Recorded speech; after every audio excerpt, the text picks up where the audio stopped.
podemos e possamos compreender como os museus e instituições culturais viabilizam programas de acesso e inclusão que transformam seus próprios processos de atuação. Pensarmos as temáticas da acessibilidade e da inclusão nos permite refletir sobre a sociedade que desejamos construir, evidenciando assim as possibilidades, desafios e transcendências que nossas práticas profissionais socioculturais podem criar.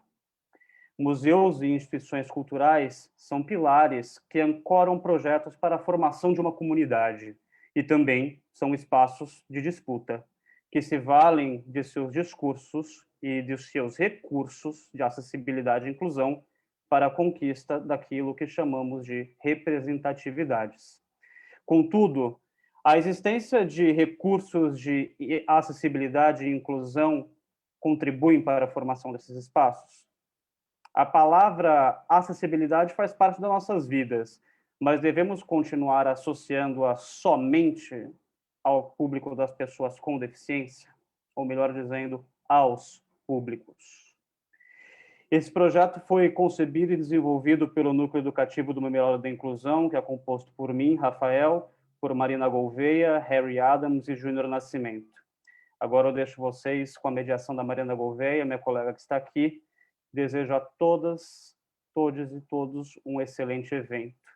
Muito obrigado, pessoal. Que todos sejam bem-vindos. Obrigado, Rafa. Boa tarde, gente. Que bom que vocês estão aqui. Muito obrigada aos convidados por terem aceitado essa primeira roda de conversa online que a gente está empreendendo agora. Muito, muito obrigada pela presença de vocês.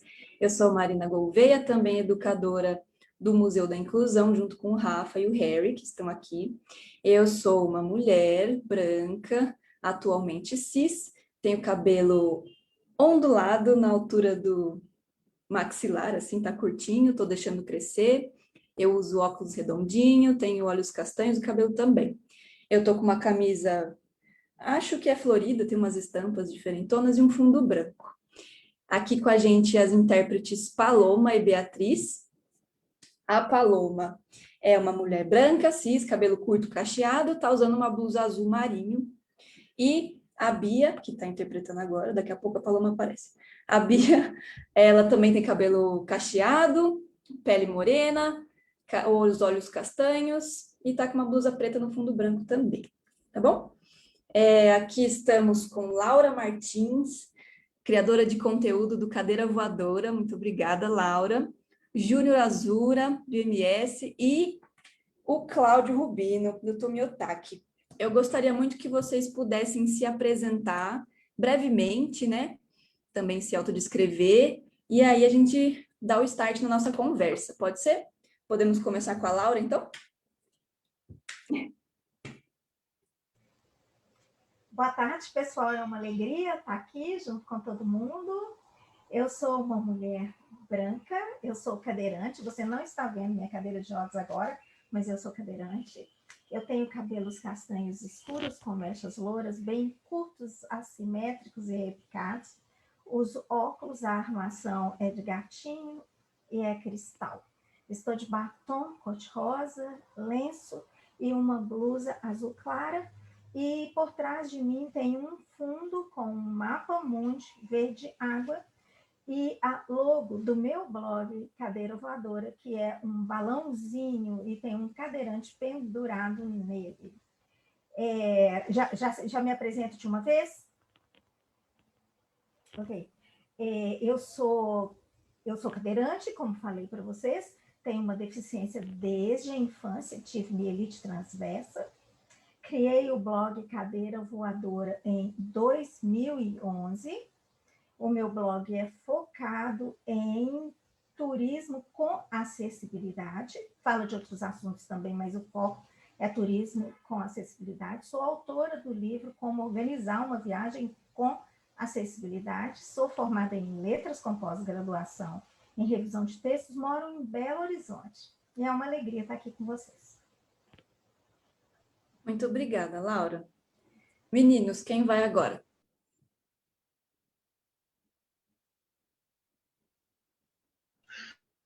Bom, Então, vamos lá. Olá para todas, todos e todas e todos. Meu nome é Júnior Ázora, eu vou me autodescrever agora. Eu sou negro de pele clara, gordo, um gordo maior. O meu cabelo ele é crespo e curto e ele está colorido na cor rosa. Os meus olhos são pequenos, na cor castanho escuro. Eu tenho um rosto arredondado. Eu também estou usando um piercing prata no septo. E eu tenho uma barba preta, crespa, e ela está bem fechada. Eu estou vestindo uma camiseta preta e usando fones de ouvidos em arco na cor preta e vermelho. Ao meu fundo, temos uma parede cinza com 3 autorretratos, que é um trabalho meu de autorretrato, onde o meu corpo ele foi manipulado pelo computador e ele está um tanto distorcido. São essas as imagens que estão atrás de mim. Eu tenho um sinal em libras, o meu sinal é este aqui. Eu posiciono o meu indicador no canto da minha boca, no canto direito da minha boca, fazendo um movimento de zigue-zague até a orelha. Este é meu sinal. Eu estou muito feliz pelo convite do Museu da Inclusão, muito feliz de estar aqui com colegas e pessoas que eu admiro muito. Bom, eu sou educador, sou artista visual também, tenho uma produção em arte contemporânea, com fotografia, performance, vídeo. E sou educador, trabalho na educação não formal em museus e instituições culturais desde os anos 2010, onde venho atuando ativamente, pensando em educação, pensando em mediação, estratégias de mediação, pensando também em acessibilidade, tantas coisas que hoje a gente vai compartilhar um pouquinho aqui com todos nessa roda. Atualmente estou educador no Instituto Moreira Salles, na unidade da Paulista. E acho que é isso. Mais uma vez, muito obrigado. E estou super feliz de estar aqui com todas e todos. Que bom, Júnior. Obrigada. Cláudio. Olá, pessoal. Boa tarde. Boa prazer tarde. estar aqui também. Bom, eu sou um homem branco, cis. Eu tô com os cabelos compridos, presos. Meus cabelos são pretos, como minha barba. Minha barba também é preta. Eu tingi. Gente, confesso aqui, ó. Tava enjoado da barba branca. O que eu fiz? Tingi. Então ela tá meio escura e cheia. Eu tenho argola nas orelhas. Estou usando argola nas orelhas. Eu tô vestindo uma camisa babadeira branca de bolinhas pretas. E eu sou portador de óculos. Ai, que susto, hein, gente? Eu sou portador de óculos, não estou portando mais os óculos agora. Eu sou um homem com deficiência, uma pessoa com deficiência. Eu tenho deficiência física do lado esquerdo do meu tronco, né, do meu tórax, braço, mão, dedos. E foi essa característica dissidente que me fez a pensar e buscar aí referências nos trabalhos voltados às pessoas com deficiência na educação não formal, nos espaços culturais também. Desde 2010. Não, 2000, queria copiar o Júnior. Não, foi 2000, comecei um pouquinho antes.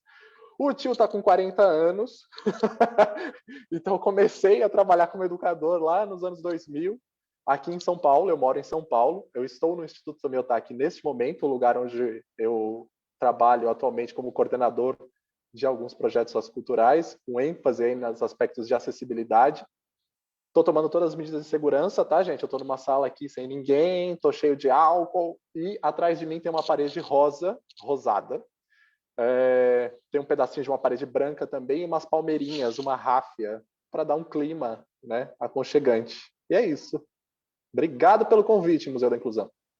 De nada, querido. Sua camisa é babadeira mesmo. Aliás, todos vocês são, não só pelas roupas, né? Enfim. Então, como a gente já conversou um pouquinho entre nós, nós do Educativo, do Museu da Inclusão, a gente pensa todas as nossas rodas de conversa com muito cuidado, e a gente convida pessoas também com muito cuidado, pensando nessa combinação, nessa mistura, e quais frutos que essa miscelânea pode trazer para a gente, né? Então, assim, a gente pensando em toda a nossa trajetória do ano passado, em todas as nossas rodas de conversa online, nesse contexto pandêmico, aí, esse ano a gente pensou como iniciar esse ano de 2021 falando sobre acessibilidade, inclusão, enfim, já que é o nosso tema mais precioso, né, no Museu da Inclusão. E aí a gente falou, vamos trazer profissionais da área que atuam, né, em museus e centros culturais, que experimentam, atuam e transformam esses espaços, né, através de suas práticas. Então, a nossa conversa vai ter esse caminho, pessoal. A gente trouxe esses três queridos aqui para conversar sobre as experiências que temos, que já tivemos, que gostaríamos de ter nesse campo, né? O que é de fato acessibilidade, o que é de fato inclusão, e o que é isso tudo de fato nesses espaços de cultura, enfim, de troca, nesses espaços de criação que a gente chama de museu e centro cultural e qualquer outro tipo de nome aí que essas instituições possam vir a ter, tá? Para começar, eu gostaria que vocês contassem um pouquinho para o pessoal que está nos assistindo como foi a trajetória de vocês até o momento, assim, o que levou vocês a trabalhar com acessibilidade nesses espaços. O Cláudio já deu uma palhinha aí da trajetória dele, mas eu queria que vocês contassem um pouquinho mais, né? Já que a gente tem instituições diferentes entre si, e a Laura aqui, que é uma super criadora de conteúdo em relação aos espaços de turismo, né? E os museus e os centros culturais estão envolvidos nisso, com certeza. Então, digam para mim aí, o que na sua trajetória te levou a trabalhar com isso? Por favor. Agora vocês escolhem quem começa.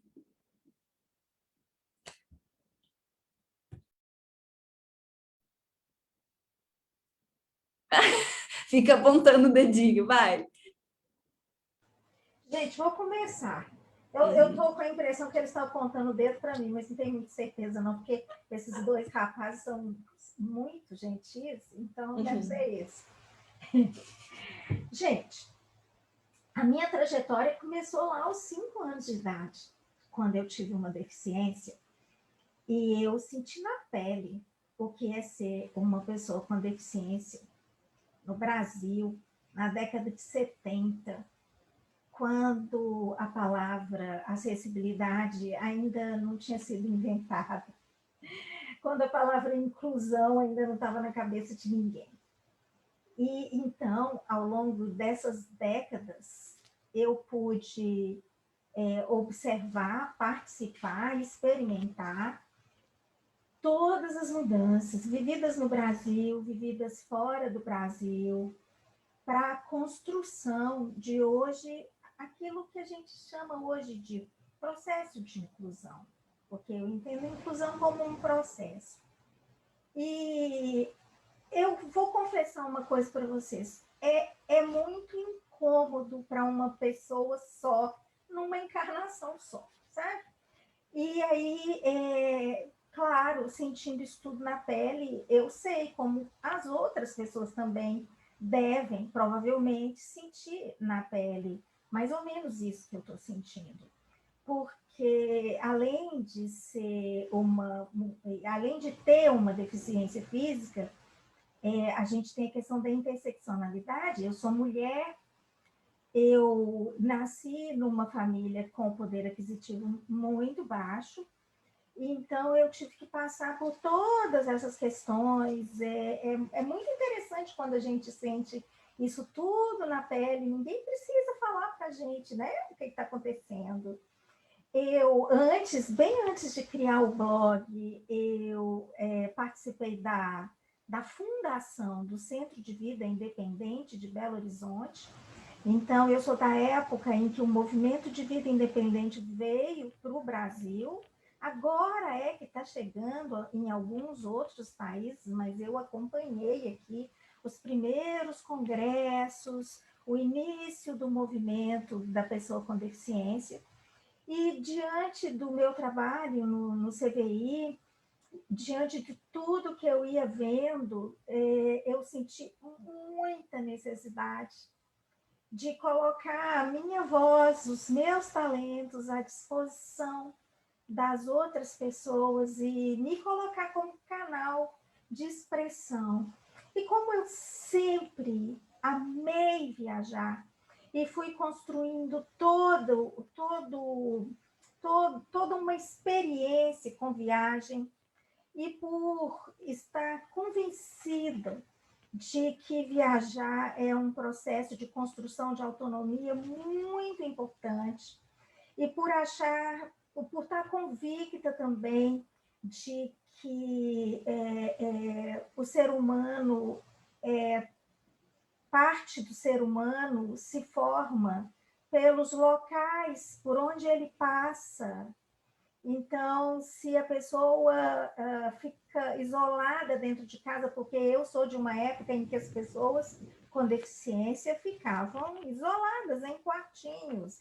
Eu cheguei a ver pessoas com deficiência em grades dentro de casa, em cercadinhos, pessoas com deficiência intelectual. Eu sou dessa época, gente, eu sou dessa época. Então, essas coisas me marcaram profundamente, e por isso que a logomarca do meu blog é um balão, e quer passar leveza, e quer passar uma possibilidade de ver os assuntos à distância também, sobrevoando, e quer mostrar o tanto que a pessoa com deficiência frequentar todos os lugares é importante, não somente para a construção da autonomia dela, mas para a construção da própria individualidade. Construir individualidade isolado dentro de casa, enquanto todo mundo está saindo, agora que a grande parte da população está isolada por causa da Covid, experimentou o isolamento, as pessoas estão tendo um pouco de noção do que é passar tantos anos em isolamento ou tantas horas por dia. Então, isso tudo fez com que eu me sentisse pressionada por mim mesma, né? Aquela pressão interna, quase que eu podia comparar com essa pressão do solo mesmo, que quer ver sair alguma coisa para ter uma participação social e auxiliar de alguma forma, e ao mesmo tempo ser auxiliada. E essa escuta das pessoas com deficiência, a escuta fez com que eu mudasse muitas coisas que eu pensava. E hoje me deixa muito feliz saber que muito do que eu penso vem dessa escuta. Ok? Uau!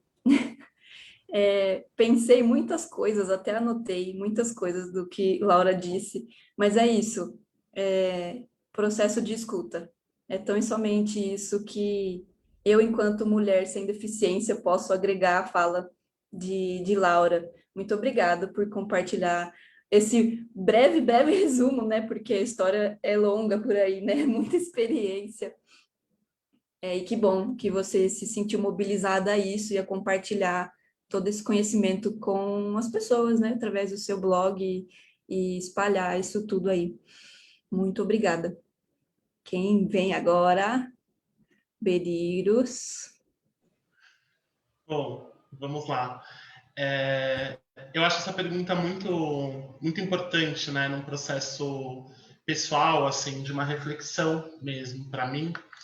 E agora que Marina, né, e com a fala de Laura, assim, que me vem de fato esse lugar da escuta, né, que para mim é essencial para refletir mesmo, entender esse meu lugar enquanto um homem sem deficiência, pensando inclusão, pensando acessibilidade.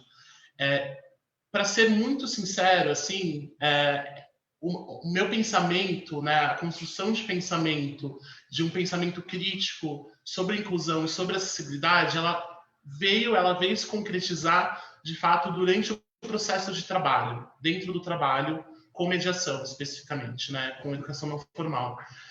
Porque, enfim, a gente, em todo o percurso, né, como eu mencionei lá em 2010, eu acho que sou o jovem por menos tempo aqui, né, aparentemente, mas desde 2010 eu venho percebendo e trabalhando esse pensamento crítico, essa reflexão crítica nas pessoas que eu encontrei durante todos os trabalhos, todos os projetos, que é de uma diversidade gigantesca, o que é excelente, o que é muito importante para mim. Eu parto de um pressuposto de estar nessa diversidade, dessas intersecções também.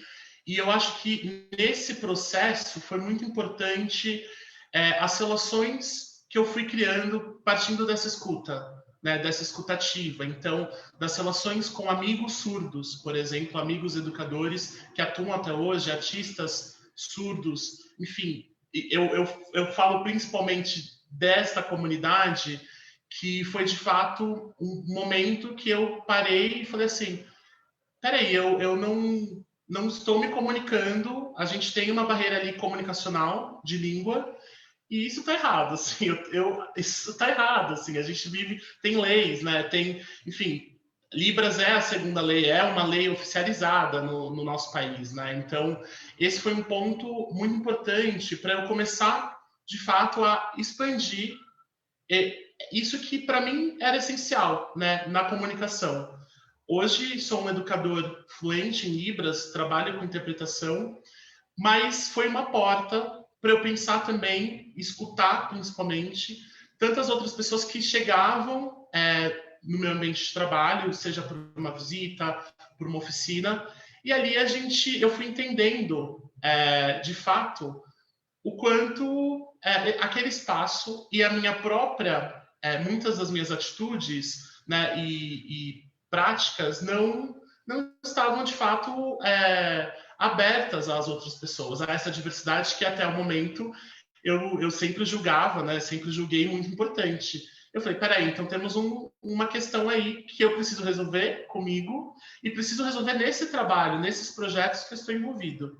Então, o meu interesse, inicialmente, assim, na concretude, ele veio no ambiente de trabalho, né, onde eu, de fato, fui me debruçando, escutando, conhecendo, pesquisando esse lugar, que era um lugar de desconforto, não só meu, individual, mas também das pessoas que estavam me dizendo, né, os desconfortos, as questões que ali estavam, enfim, limitando, né, e pensando nesses espaços de cultura, instituições culturais, instituições museológicas, onde a gente parte também do direito, né, à cultura, o direito ao conhecimento, o direito, enfim. E aí eu falei, não, peraí, tem alguma coisa muito errada, tem um muro ali, alguma barreira simbólica e estrutural muito forte, muito presente, e foi se concretizando ali, de fato, a minha reflexão e pensamento para a minha prática como educador. Mas, antes disso, assim, eu vou voltar um pouquinho atrás, sempre tive contato, pela minha família, com pessoas com deficiência. Né? Então, essa escuta, eu acho que ela também vem de um lugar anterior, que na minha infância, adolescência, não era tão nítida, porque eu convivia, mas que para mim foi fundamental entender essa visão não capacitista, né, que eu tive com 2 tios, que eu tive com a minha prima, por exemplo, que são pessoas com deficiência. Eu tenho 2 tios com deficiência física, e eu tenho uma prima que infelizmente não está viva, não está entre nós, mas que tinha uma deficiência ali intelectual. E para mim isso sempre foi, na família, assim, isso sempre foi visto como uma pessoa que não tivesse essa deficiência, assim, no sentido de não tinha uma vida capacitista. Então, eu acho que isso também foi um reforço, assim, no meu histórico, né, de entender, peraí, então, beleza, isso está num ambiente familiar, muito íntimo, né, assim, isso que eu digo, o pensamento sobre pessoas com deficiência, sobre inclusão, sobre acessibilidade, porque eram práticas familiares muito normalizadas, no sentido assim, não tinha uma visão capacitista, né? E aí, quando eu deparo no trabalho, eu falo, peraí, mas essa instituição, peraí, mas esse... Não, peraí, tem algo acontecendo aqui que é diferente, muito diferente desse cenário familiar, né? E que, de fato, foi meu interesse e aí concretizou o pensamento e a prática, né? Levando esse pensamento à prática dentro do trabalho. Boa, querido. O que me chama a atenção disso que você trouxe é um grande exemplo, né, desse processo em construção da inclusão, né, desse processo de inclusão que a Laura trouxe. eu vejo muito também em compreender esse choque de bolhas, né, da bolha familiar e da bolha sociedade se chocando e o seu entendimento numa questão mais introspectiva, né, da sua família, o entendimento que você teve na sua relação com as instituições e mundo afora, eles se chocaram, isso faz parte desse processo de construção, né? Você teve que passar por isso para tomar consciência de várias coisas, né? E como a gente sempre diz assim, né, inclusão não se refere só a pessoas com deficiência, inclusão é uma questão social, né? Então todos estamos deveríamos, enfim, talvez estaremos um dia inclusos nesse processo de construção da inclusão, né? E eu acho que essa construção, ela, assim, raramente se dá longe da convivência, né? Como é que você vai construir alguma coisa sem conviver com a diversidade, sem conviver com pessoas com deficiência? Eu posso escutar. Eu, Marina, escuto muita coisa, vários relatos, mas e se eu não convivesse com ninguém com deficiência, né? De que isso, como isso ia se refletir na minha prática? Talvez fica aí essa questão, né? Muito bom sua trajetória e o que te fez pensar nisso, e a sua convivência com colegas no trabalho, que te mobilizou a aprender Libras e tudo mais. Muito obrigada. Muito obrigada. Bora, Cláudio. Você está sem áudio. Pronto, agora estou com áudio. Bora. Gente, é sempre muito instigante, assim, quando a gente faz essas rodas de conversas. Às vezes, as temáticas, elas são um pouco parecidas, mas todos os conceitos, eles vão se refazendo, reconstruindo e formigando e construindo novos percursos e caminhos. Eu estava aqui ouvindo vocês e pensando também na minha trajetória. Enfim, como eu participo muito disso, eu já falei muito sobre essa minha trajetória também em outros lugares, mas aqui eu estou vendo, assim, cada vez que a gente se pergunta quem sou eu e o porquê eu faço o que eu faço, a gente vai encontrando outras peças, outras conexões no caminho. Então, esse é um exercício extremamente importante para todos, né? Assim, para quem está assistindo aí também, eu acho que isso é muito importante, né? Assim, quem é você e por que você faz o que você faz?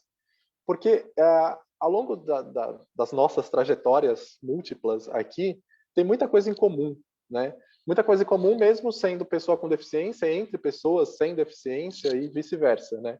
Então, o Júlio trouxe esse exemplo aí das bolhas, né? E eu visualizei, eu sou pisciano e visualizo as coisas. Artista, gente, eu tenho formação em artes visuais. E aí eu fico viajando na maionese e eu fiquei vendo bolhas. Só que eu não vi bolhas, eu vi piscina de bolinhas. Então, é uma piscina de bolinhas, entre muitas, outras que a gente vive em sociedade, numa grande piscina de bolinhas, e a gente mergulha, nada entre elas, mas às vezes elas não se permeiam, assim, elas não se engolem, sei lá, fiquei viajando mesmo.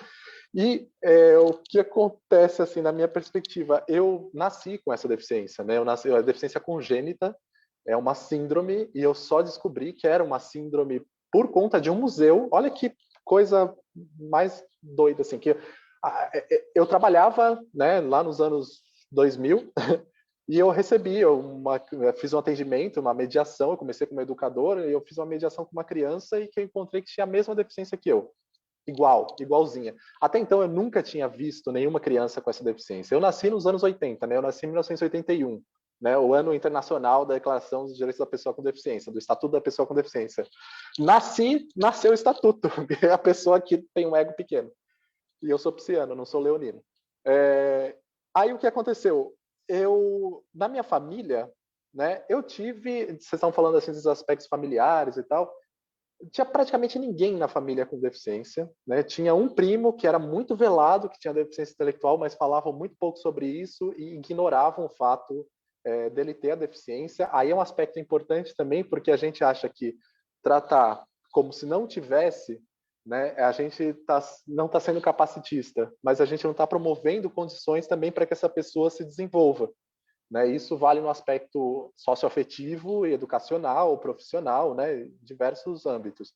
Então, eu depois que eu fui estudar, que eu fui trazer essa memória desse meu primo, e nessa conversa aqui é que está pipocando mais forte isso. Tenho um tio também que ele teve paralisia cerebral, então ele teve uma limitação do movimento das pernas e teve que fazer diversas cirurgias, tal, também ninguém nunca tratou ele como uma pessoa com deficiência.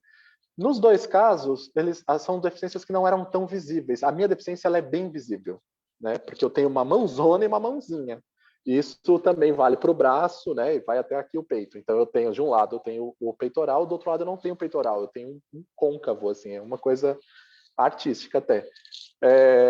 Aí o que aconteceu foi que essa minha deficiência, que é mais visível, ela de alguma forma, me trouxe mais barreiras, digamos assim, de participação, principalmente relacionada a esportes, ao olhar das pessoas nas ruas, né, também, acho que a Laura deve sentir bastante isso, e Júnior, de alguma forma também, por ser um homem gordo, né, a forma como as pessoas olham, né, para os nossos corpos, né, de alguma forma, nossos corpos dissidentes, nossas formas de caminhar, de se comunicar e de se relacionar que são dissidentes, o jeito que as pessoas olham, né, assim, a gente sente isso e, como no meu caso, né, eu nasci com essa deficiência, então foi uma vida inteira, eu nunca soube o que é outro olhar, a não ser esse olhar das pessoas seguindo minha mão, feito um gato com laser point, sabe aquela bolinha laser?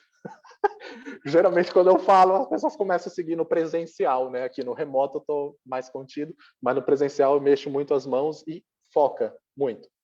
E aí eu me permitia passar por diversas situações em colocar isso mais à prova. Então, assim, às vezes mais constrangido eu ficava das pessoas olharem, eu dava um jeito de mostrar mais, até a pessoa desviar o olhar em diversas questões, assim. Então, como eu fui bailarino também uma época, eu dançava clássico espanhol, flamenco e tal, isso me limitou muito no meu desenvolvimento como artista, como bailarino, né? Porque precisava de uma simetria, precisava das duas mãos serem iguais, as pessoas começaram a apontar nos palcos, né, que tinha uma diferença ali e tal. Enfim, estou fazendo um bololô aqui de informações, mas só para dizer assim que tá muito permeado, né, nos nossos todos casos aqui, a nossa vida pessoal e a nossa dedicação profissional, ela se mistura com memórias de infância, memórias afetivas, memórias do que a gente sente e vive, né, na pele, e essas pesquisas que a gente se aprofunda e mergulha aí nos âmbitos acadêmicos também, né, de falar sobre o capacitismo, sobre o reconhecimento e a potência, né, dessas vozes diversas aqui nesses espaços. Pode ser? Assim, só isso, tá bom? Claro, muito obrigado, Cláudio. Enfim, a minha cabeça fica assim, né? De ouvir tudo isso. E o que me chama a atenção do que Cláudio trouxe em questão do que há em comum entre corpos dissidentes, né? E aí, como euzinha, estudo isso, me coloco nisso e penso sobre, né? Ainda é um desafio, ainda é uma construção, até, enfim, só um desabafo aqui. Eu sempre estou nesse processo de escuta e vendo de fora, né? E compreendendo situações como espectador e tentando compreender todos esses processos, né? E aí, tentando compreender de fora, e a partir do que vocês trouxeram, eu penso assim, né? A gente sempre esbarra em questão de senso comum, sabe? Enfim, preconceitos, olhares e por aí vai. Como a gente se sente sendo alvo de olhares meio 43, assim, sei lá. E aí, como também Laura disse que conviveu com pessoas com deficiência intelectual trancadas, enfim, em jaulas, esse tipo de situação que a gente sabe que acontece, mas que, enfim, a lei compreende de uma outra forma, atualmente, que bom, mas ainda acontece, né? Então, assim, o senso comum, ele não deixa de existir porque a gente está aqui conversando tão abertamente sobre essas questões, né?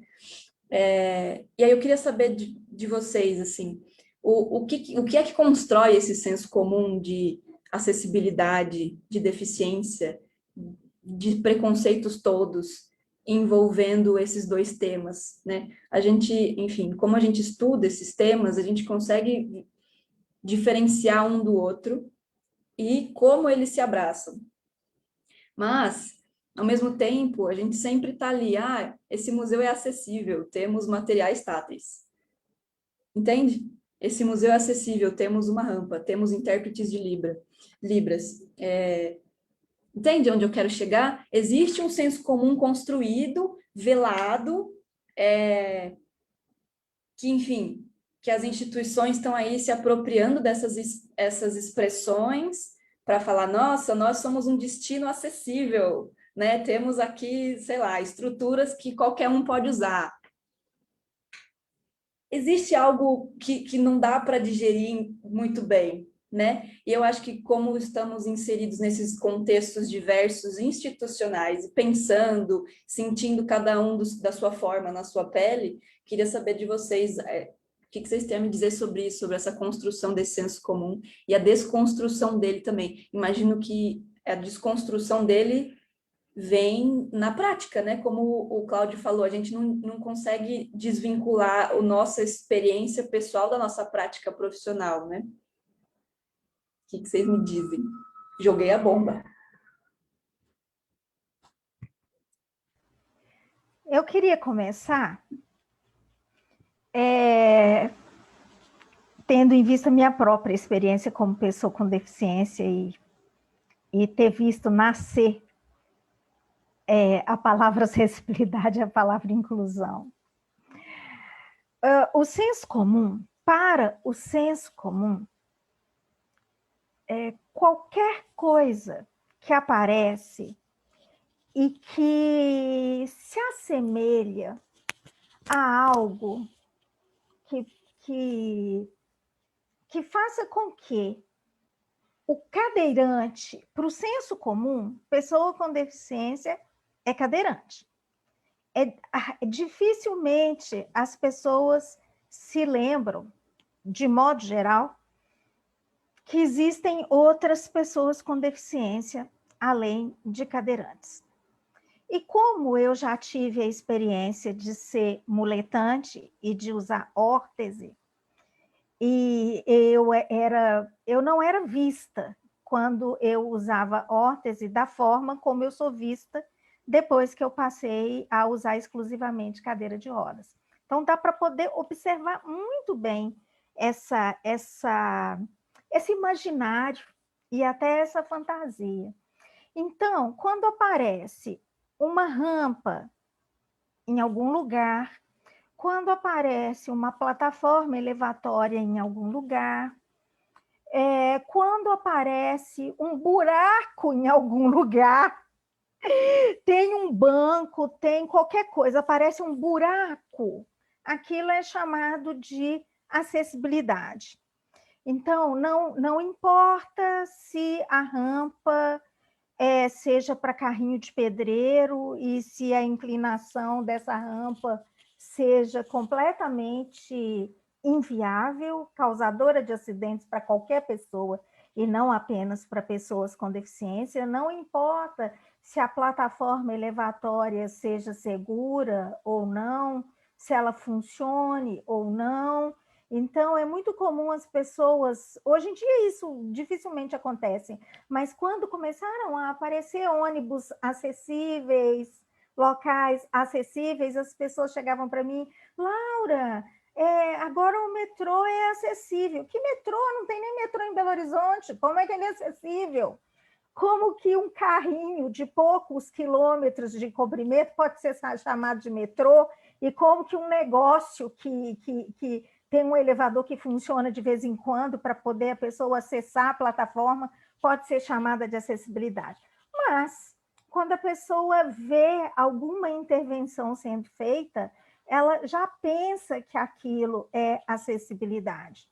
Com relação à inclusão, eu queria só fazer aqui um parêntese, talvez vocês tenham visto no Facebook, principalmente, acho que no Instagram eu não vi, eu vi no Facebook, o desenho de um banco de praça que cabem 3 pessoas, vazado no meio, e um monte de gente, incluindo gente com deficiência e instituições de pessoas com deficiência, publicaram como, olha que bacana, um banco de praça acessível.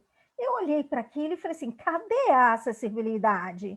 Porque alguém cortou o banco no meio, colocou um buraco no meio, colocou braço aqui. As pessoas estão pensando que é acessível para um cadeirante se encaixar. Isso daqui é arquitetura hostil para os moradores de rua não se deitarem. E é interessante trazer esse exemplo para ver como que a arquitetura hostil, e eu fui investigar, eu encontrei esse post em vários cantos do mundo, com as pessoas festejando a acessibilidade. Inclusive países da Ásia, graças a Deus, atualmente o Google traduz, então eu já pude saber que até lá fizeram esse gênero de confusão. Com relação à palavra inclusão, eu me lembro há muitos anos da jornalista Cláudia Werneck, que eu acredito que vocês conheçam. A Cláudia Werneck, acho que foi o primeiro livro dela, se chama Quem Cabe no Seu Todos. Porque a gente sabia que inclusão era para todos, mas ela fez uma pergunta fundamental, que é muito atual. A inclusão é para todos, mas quem cabe no seu todos? E aí, na contracapa, ela coloca uma lista de pessoas para a gente marcar quem é que cabe, sabe? E aí tem, por exemplo, prostitutas, transexuais, negros, parará, e sabe? Todas as representações dos seres humanos. E aí é interessante porque a gente começa a se perguntar, epa, o meu todos não é bem todos, o meu todos é só uma fatiazinha da sociedade. E aí você vê pessoas com deficiência que discriminam pessoas com deficiência que são homossexuais, por exemplo, tá? Um exemplo. E aí você vê pessoas surdas que ouvem e que discriminam pessoas que usam libras. E aí a gente descobre que a discriminação é muito mais ampla do que a gente pensa. A inclusão também é muito mais ampla do que a gente tende a pensar no nosso mundinho de bolhas. E a gente precisa urgentemente deixar de acreditar em coelhinho da Páscoa e em Papai Noel, porque senão não dá, não. É isso. Que ótima, que ótima. Você falando, né, de tudo isso, só me veio a metáfora do Cláudio, da piscina de bolinha, que, enfim, tá todo mundo ali, mas quem é todo mundo? E esse todo mundo não se mistura, enfim, e a gente mergulha nessa bolinha e a bolinha não molha a gente, enfim. É uma situação complexa demais. E aí, quando você trouxe a expressão festejar a acessibilidade, eu achei muito curioso, porque é de fato, assim, às vezes a gente tem que tomar cuidado, né, para não beirar esse discurso fake, né, essa maquiagem aí. Aí eu fiquei pensando, eu não vi essa reportagem, não me lembro de ter visto. Não é reportagem. Algumas pessoas publicaram. Essa do banco? Tá. Essa do banco? Isso, do banco, é. Algumas pessoas publicaram. Não Entendi. foi reportagem. Eu não lembro, não cheguei a acessar esse conteúdo, mas eu fiquei pensando, quem é que planejou esse banco? Será que essa pessoa, né, é um arquiteto? É um designer? Ela, né, da onde que veio essa ideia de que fazer esse banco desse jeito seria acessível? Para quem que ela perguntou e por que que ela quis colocar nesse lugar? Não, a gente não sabe que banco é esse. Alguém fotografou e começou a postar como se fosse acessibilidade. Não é acessibilidade. Sim, e aí fiquei pensando também, dependendo do lugar que o banco tá, às vezes tá escrito ali, sei lá, pessoa com cadeira de roda pode se colocar aqui dessa forma. Aí eu fiquei pensando, existe, sei lá, o acesso até onde está esse banco, né? Não adianta botar o banco ali, falar, venham cá, aí usufruam desse banco, e você não consegue nem chegar até o banco, né? Enfim. Essa é a mesma tipo de de crítica que a gente pesquisa bastante no educativo em termos de cidades acessíveis, né? Porque a gente fala, somos um museu que é acessível, exemplo. Mas até chegar no museu não existe acessibilidade. A verdade é que as pessoas, de modo... A verdade é que as pessoas, de modo geral, não sabem o que é acessibilidade. Eu vivo fazendo enquetes no meu Instagram, perguntando para as pessoas o que é acessibilidade, e às vezes eu coloco imagens e perguntando, é acessível? Não é acessível? E acessível para quem também, né? Pois é, mas acontece que pela lei, acessibilidade tem uma definição e significa acessibilidade para todos. Mas, e aí a pergunta de novo, todos quem? Acessibilidade todos para quem? Enquanto vocês conversam, eu vou pegar, tá logo aqui atrás, o livro da Cláudia Werneck, para a gente voltar nele, tá bom? Claro, claro. Eita! A gente vai seguir a ordem? Júnior, vai agora? Pode ser, pode ser. Eu penso muito em metáforas, né? Também.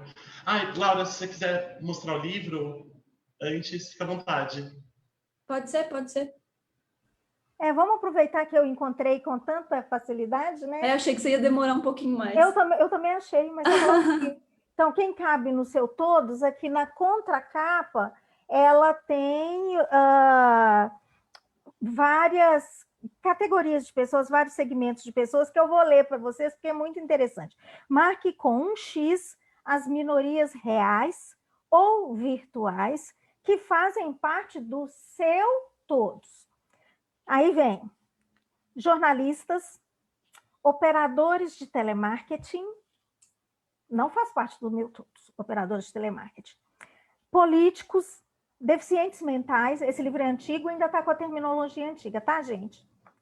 Antropófagos, refugiados, seringueiros, caudilhos, empregadas domésticas, vendedoras de acarajé, ciganos, gueixas, sanfoneiros, sem terra, palhaços de circo, presidiários, hermafroditas, índias, astros de Hollywood, prostitutas, assassinos, aposentados e negros.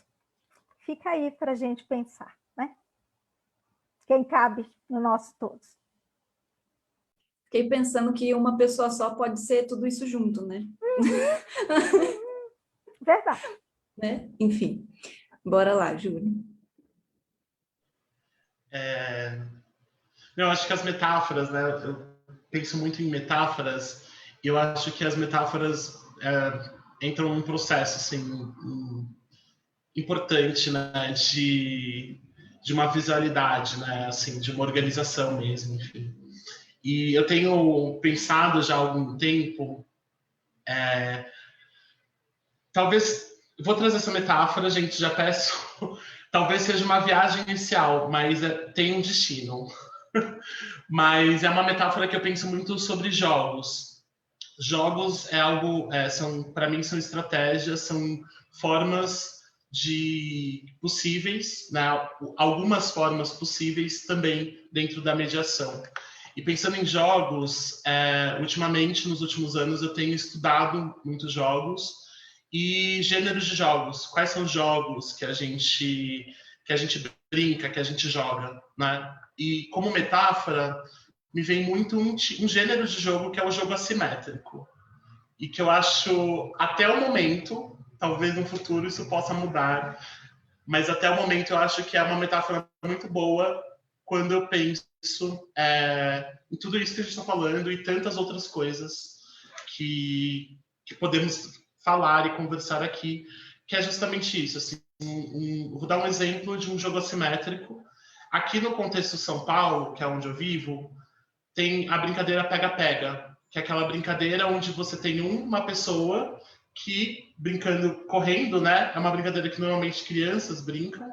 Essa pessoa vai pegar, né, encostar nos seus colegas e trocar a posição de pegador é quase um jogo de presa, né? Assim,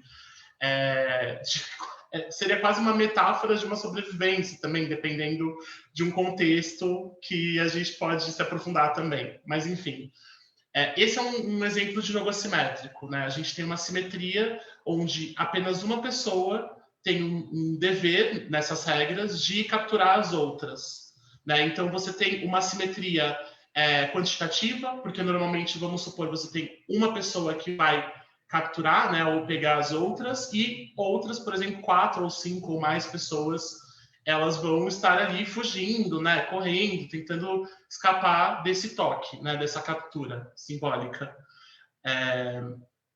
Tem um jogo assimétrico que é num ambiente virtual, que eu entrei em contato nos últimos anos, que é um jogo, assim, bem hard no sentido de violência, assim, é um jogo que trata sobre violências de jogos de terror. Então, você tem um assassino famoso, por exemplo, o Jason, enfim, qualquer assassino famoso, Fred Krueger, enfim, você tem essa figura e você tem 4 pessoas que são sobreviventes, né? Elas estão ali tentando sobreviver e escapar desse assassino. É uma metáfora que, para mim, faz muito sentido quando a gente pensa na camada social. Porque esse assassino, nesse jogo específico, que eu estou mencionando, esse jogo virtual, online, ele já aparece com alguns elementos. Ele tem alguns privilégios ali, que são alguns poderes, né, digamos. Então, tem um assassino que ele consegue criar ilusões, por exemplo, ele consegue criar uma ilusão para confundir esses sobreviventes. E aí, criando uma ilusão nesse cenário, nesse ambiente, os sobreviventes, eles ficam meio atordoados, começam a ver imagens, e isso facilita com que este caçador, este assassino, no caso, capture esse personagem. É uma metáfora, para mim, que é muito importante, porque nesse desequilíbrio quantitativo, né, de personagens, a gente tem um cenário que uma pessoa tem um poder ali, tem um ou mais poderes de controlar algum cenário. E as outras, elas simplesmente precisam se virar com o que tem ali naquele cenário. Para mim, essa metáfora é muito, muito interessante, porque eu trazendo para questões sociais, e aí eu peço que a gente generalize nesse sentido, porque para cada questão seria uma conversa, enfim, seria um aprofundamento, que eu acho que eu também nem a intenção nem daria conta, mas que é isso, né? A gente pensando nesse senso comum como um discurso criado e um discurso mantido, e entendendo também, pensando nesse espaço museal, né, que ele tem essa representação, que ele está ligado a alguns significados de poder, e por mais que nesses significados, dentro desses significados de poder, você tem um discurso, ou pode haver, né, não são todos, mas em alguns casos, a gente tem um discurso acessível, um discurso inclusivo, e aí, de fato, entender que essa simetria, ela ainda se mantém, né, porque você não tem, de fato, em grande parte, a gente não tem não nos encontramos, de fato, em lugares extremamente são vendidos como acessíveis ou inclusivos, né, porque são camadas também, e aí por isso que eu peço novamente, que é uma reflexão bem geral, bem generalista nesse sentido, porque, por exemplo, se a gente pensar em questões de raça, a gente, de fato, a gente tem um desequilíbrio gigantesco no nosso contexto Brasil, mais de 500 anos, né? Assim, a gente tem esses desequilíbrios e, por mais que instituições tragam discursos de uma política afirmativa, ou, por exemplo, neste exemplo específico de raça, né? Ou que traga, de fato, uma diversidade, um discurso de diversidade, tem camadas ali que você não está pensando, não está sendo pensada necessariamente nas intersecções, né? E aí, interseccionalidade, pegando emprestado o conceito que surge de feministas negras, né? A gente entende que são camadas muito mais profundas, né? E que, de fato, mantém essa simetria. Então, o que eu tenho pensado muito nessa metáfora de jogos assimétricos é que talvez nesse momento a gente viva, metaforicamente, num grande jogo que é mantido por uma simetria ligada a esses poderes, né? Seja esse poder de controlar esse cenário, e aí eu vou trazer um pouco o lugar do museu, o lugar da instituição cultural, que de fato, em alguns casos, porque a gente sabe que são estruturas, né? Grande parte dessas instituições, ou a instituição museu, ela nasce de um projeto colonial, então ela já nasce como um objeto de poder, né? Um espaço de poder.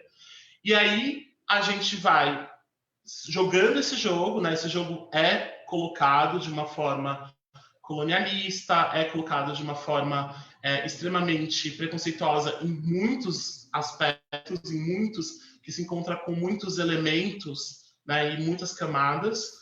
E aí esse jogo vai sendo jogado. Esses sobreviventes ou esses resistentes, eles estão nesse jogo, nesse cenário, e aí é um momento também de perceber, peraí, mas estamos aqui em 4 resistentes contra uma pessoa que quer nos perseguir. A gente entende que é uma lógica, também tem uma lógica muito perversa e muito bem elaborada, né, da mantedoria desse discurso, dessa instituição. E aí é um ponto que, trazendo um pouco de volta, assim, vamos aterrar um pouquinho, né, porque eu fiz metáforas, eu mesmo às vezes me perco, assim, quando eu começo a falar assim, faz muito sentido, é isso, mas aterrando um pouquinho mais, são posições que, quando tomada consciência, eu acho que começa uma reflexão e uma prática de uma quebra, por exemplo, da pergunta que a Marina nos lançou, do senso comum. Né? Porque esse senso comum, assim como tantos outros elementos, estão postos de uma forma muito bem elaborada, né? Assim, e muito bem mantida, e que às vezes nos faz acreditar, né? Às vezes nos faz acreditar que de fato a acessibilidade ou a inclusão, ela acontece de uma forma ou outra, ou que ela acontece plenamente. E, na verdade, quando a gente vai tomando consciência, seja pela existência de resistentes, né, de jogadores, digamos assim, de pessoas que estão no seu lugar de fala, né, estão vivendo, presenciando e existindo, e também essa importância de pessoas que começam a tomar consciência de que, peraí, mas o meu colega aqui que está tão sobrevivente quanto eu, tão resistente quanto eu, está passando por outras camadas.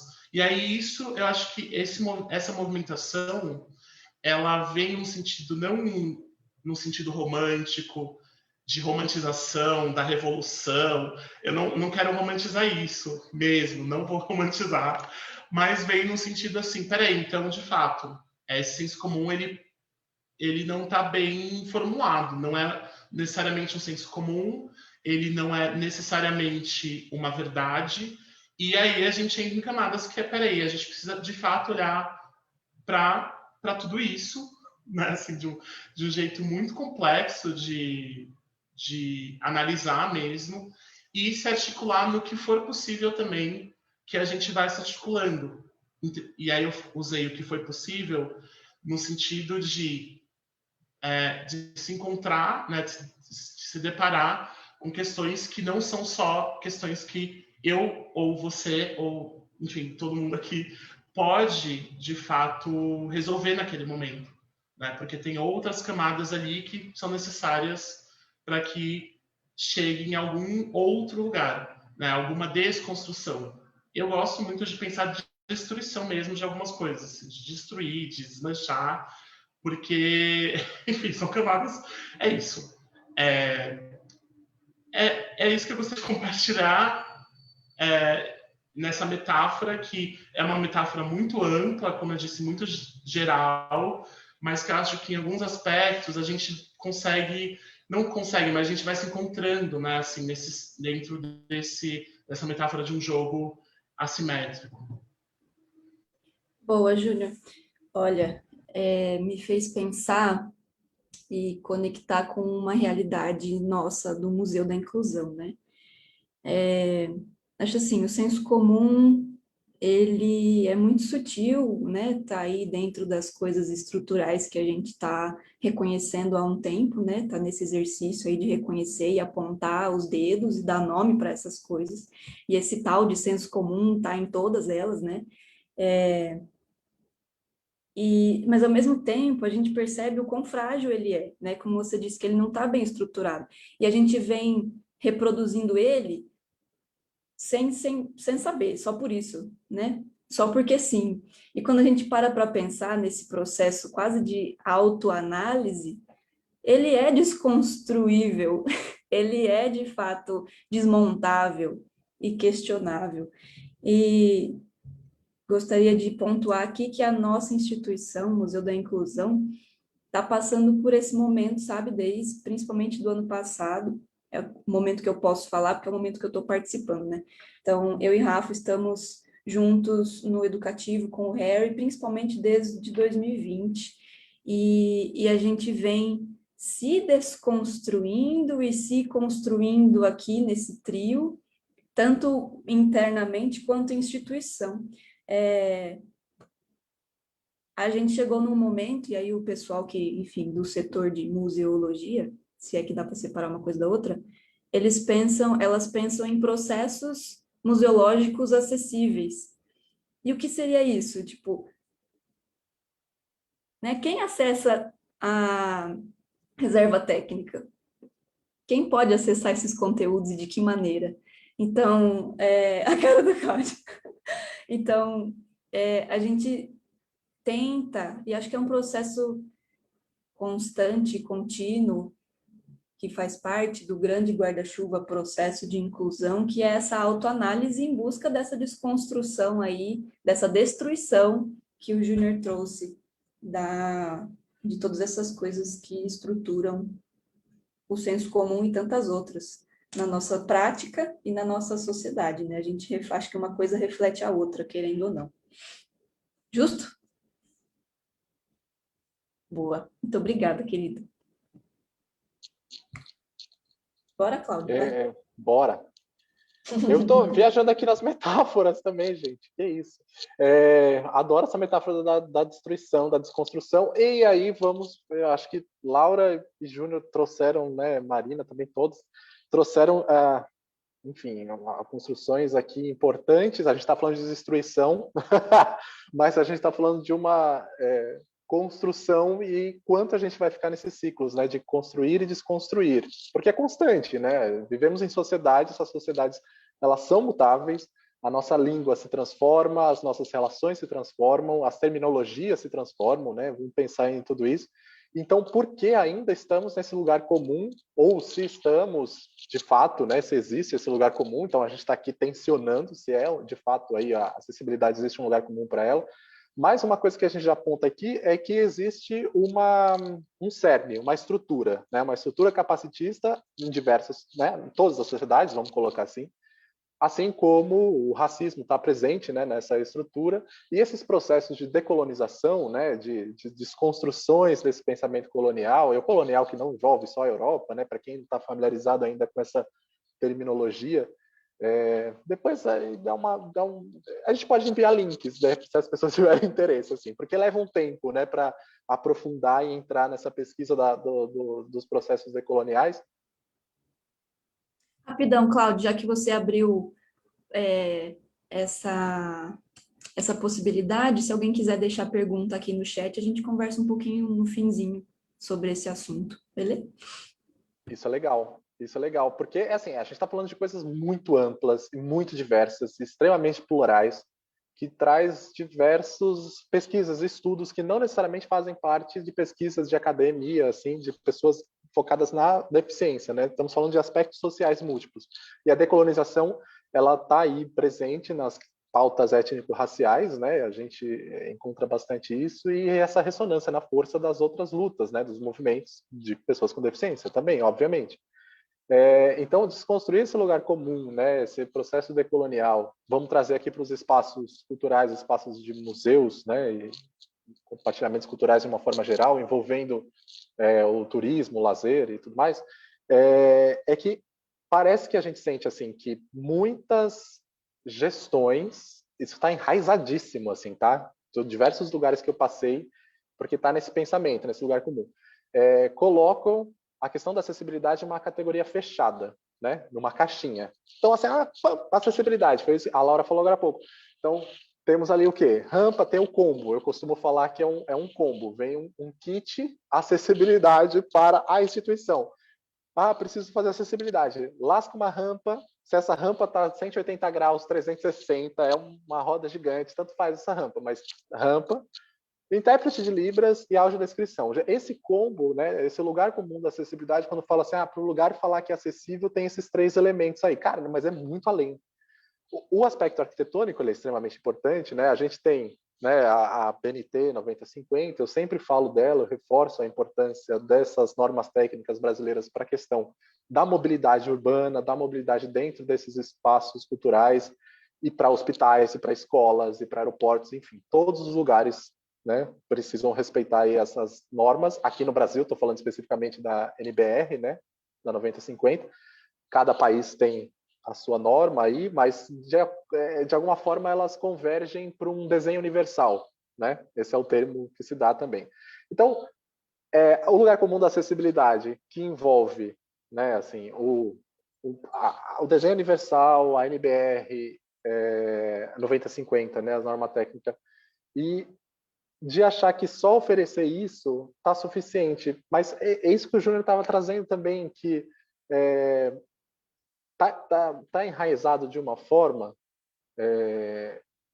que é muito mais envolvido assim na forma como a gente se relaciona e nas metodologias, né, e nas nossas práticas do pensamento para essas desconstruções, do que só chegar com as questões físicas. Eu não estou falando que o aspecto arquitetônico ele é só, não é só, ele é a principal barreira, né? Ele é a primeira barreira, assim, praticamente em tudo, né? Se a pessoa não tem a mobilidade, ela não vai chegar a lugar nenhum.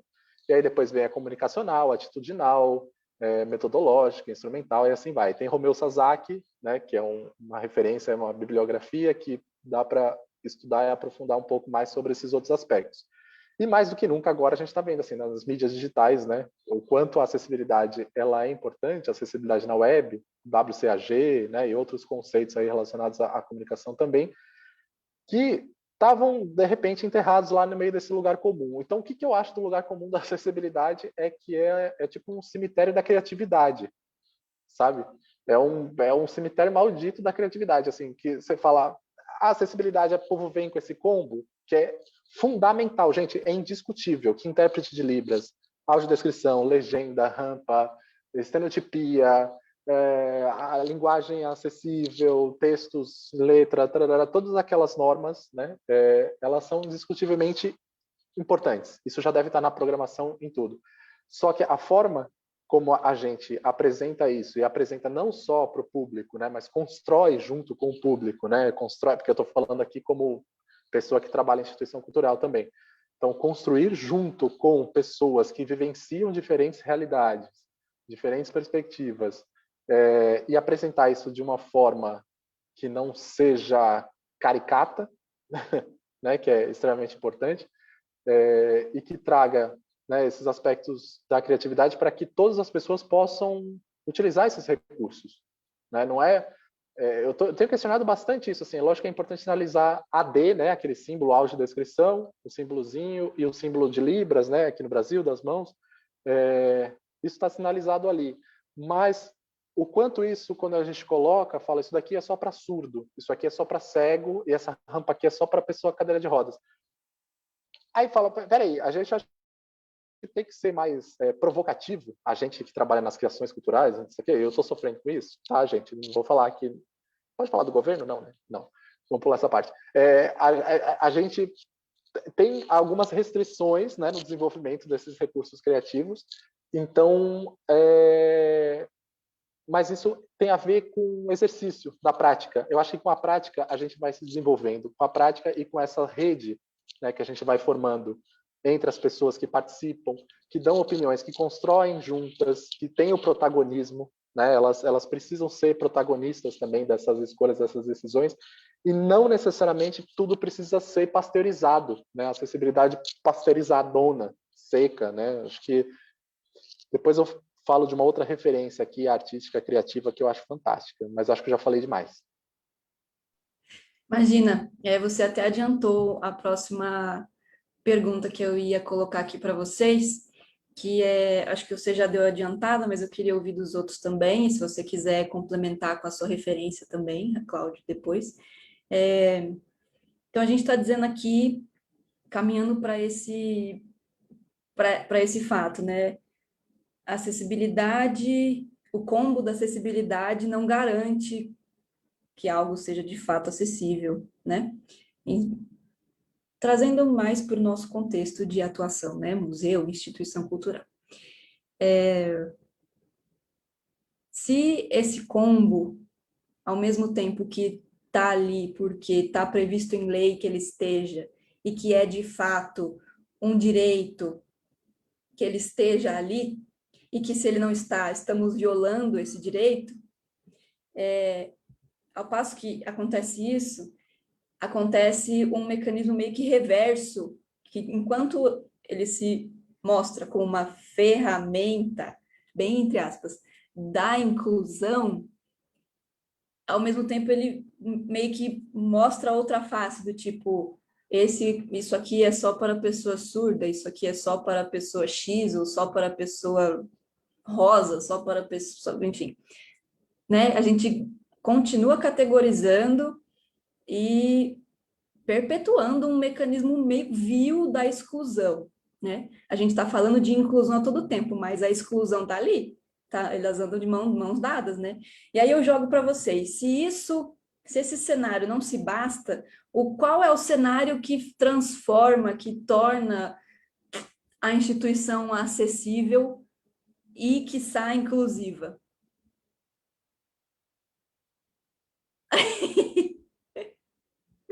Tandã! A instituição ou o espaço, enfim. Eu fiquei bem curiosa, Laura, já que a gente entrou nisso.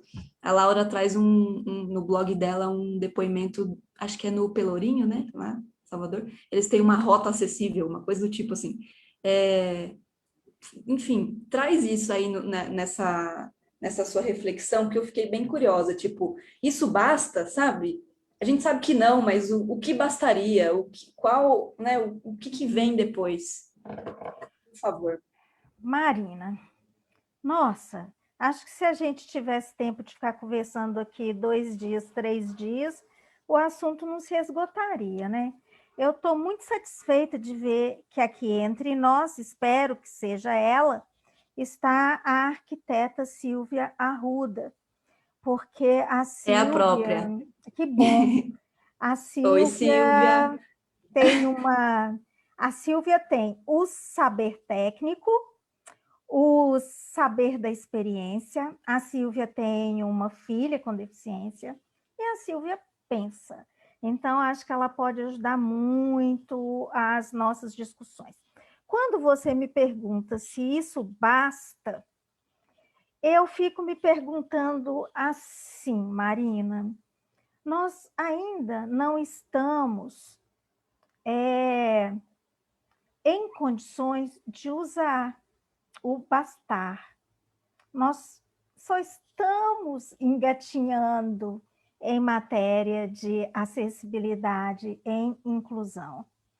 Eu particularmente, não me perguntaria se isso basta.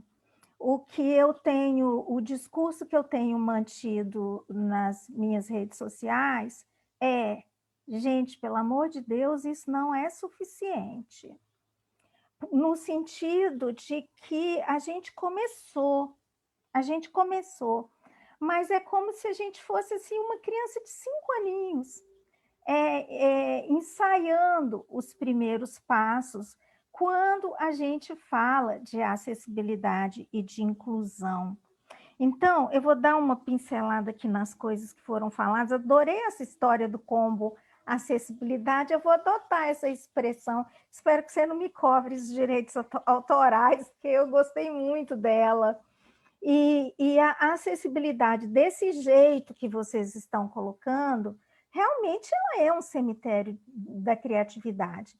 Só que vocês estão num espaço que é um espaço diferente do meu, né?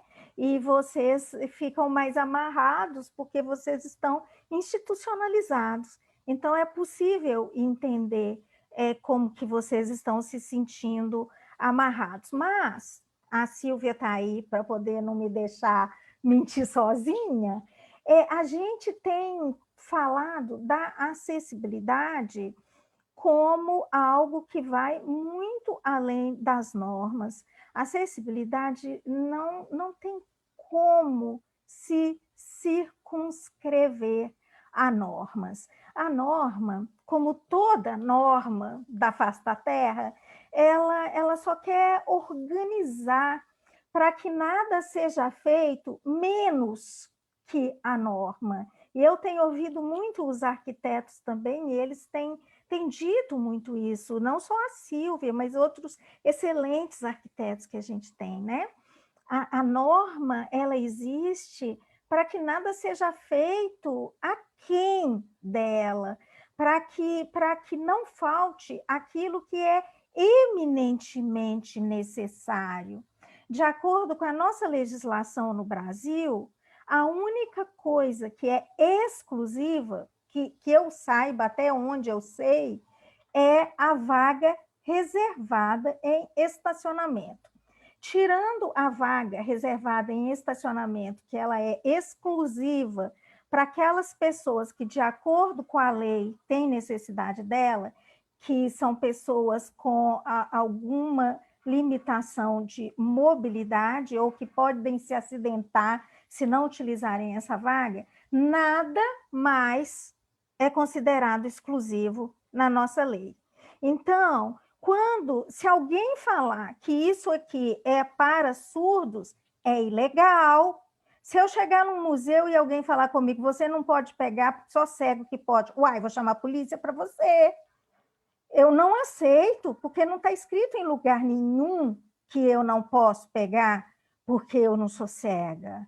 Então, eu não sei se isso vai mudar por causa dessa classificação internacional de funcionalidade, vamos aguardar, mas o que eu tenho observado e acompanhado é exatamente o que a Marina falou, e é uma coisa, eu bato muito nessa tecla. Por que a gente não utiliza a palavra especial, necessidades especiais? Porque o que é especial não é inclusivo. O que é especial exclui. Então, muitas vezes nós adotamos discursos sem, na realidade, entender o que aquilo significa. E, às vezes, me parece que o que acontece é isso, né? Na ânsia de fazer acessibilidade, de fazer inclusão, a gente começa a agir antes de compreender exatamente o que as coisas significam. Eu não acho que isso seja ruim em si. Eu sou do tipo que a minha mãe tem praticamente 80 anos, é uma mulher do interior, e quando eu era criança, ela usava muito um ditado que eu adoro repetir, gente, vou ensinar para vocês. Ela falava que as abóboras se ajeitam ao andar da carroça.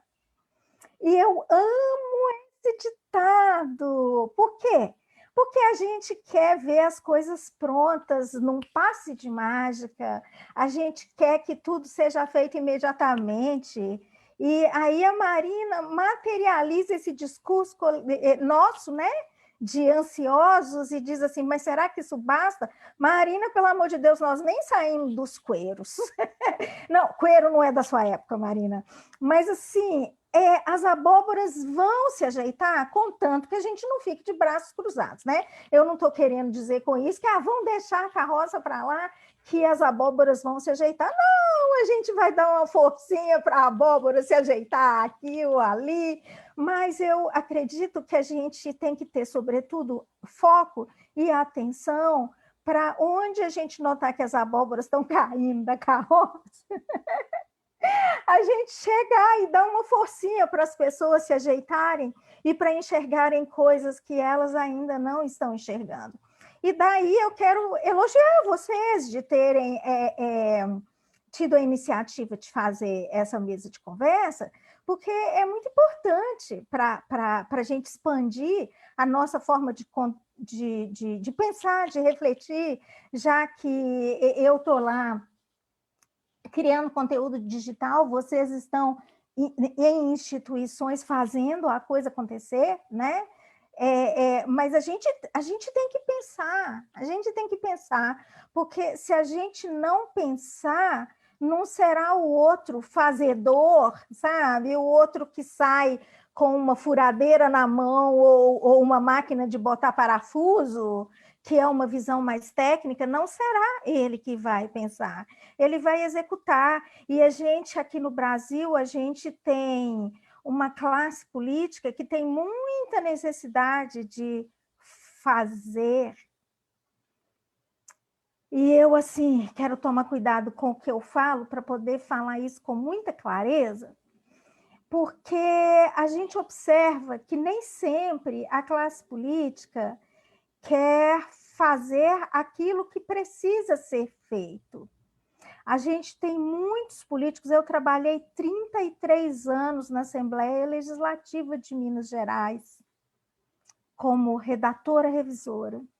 Então, tudo passava pelas minhas mãos, sabe? Discurso, legislação.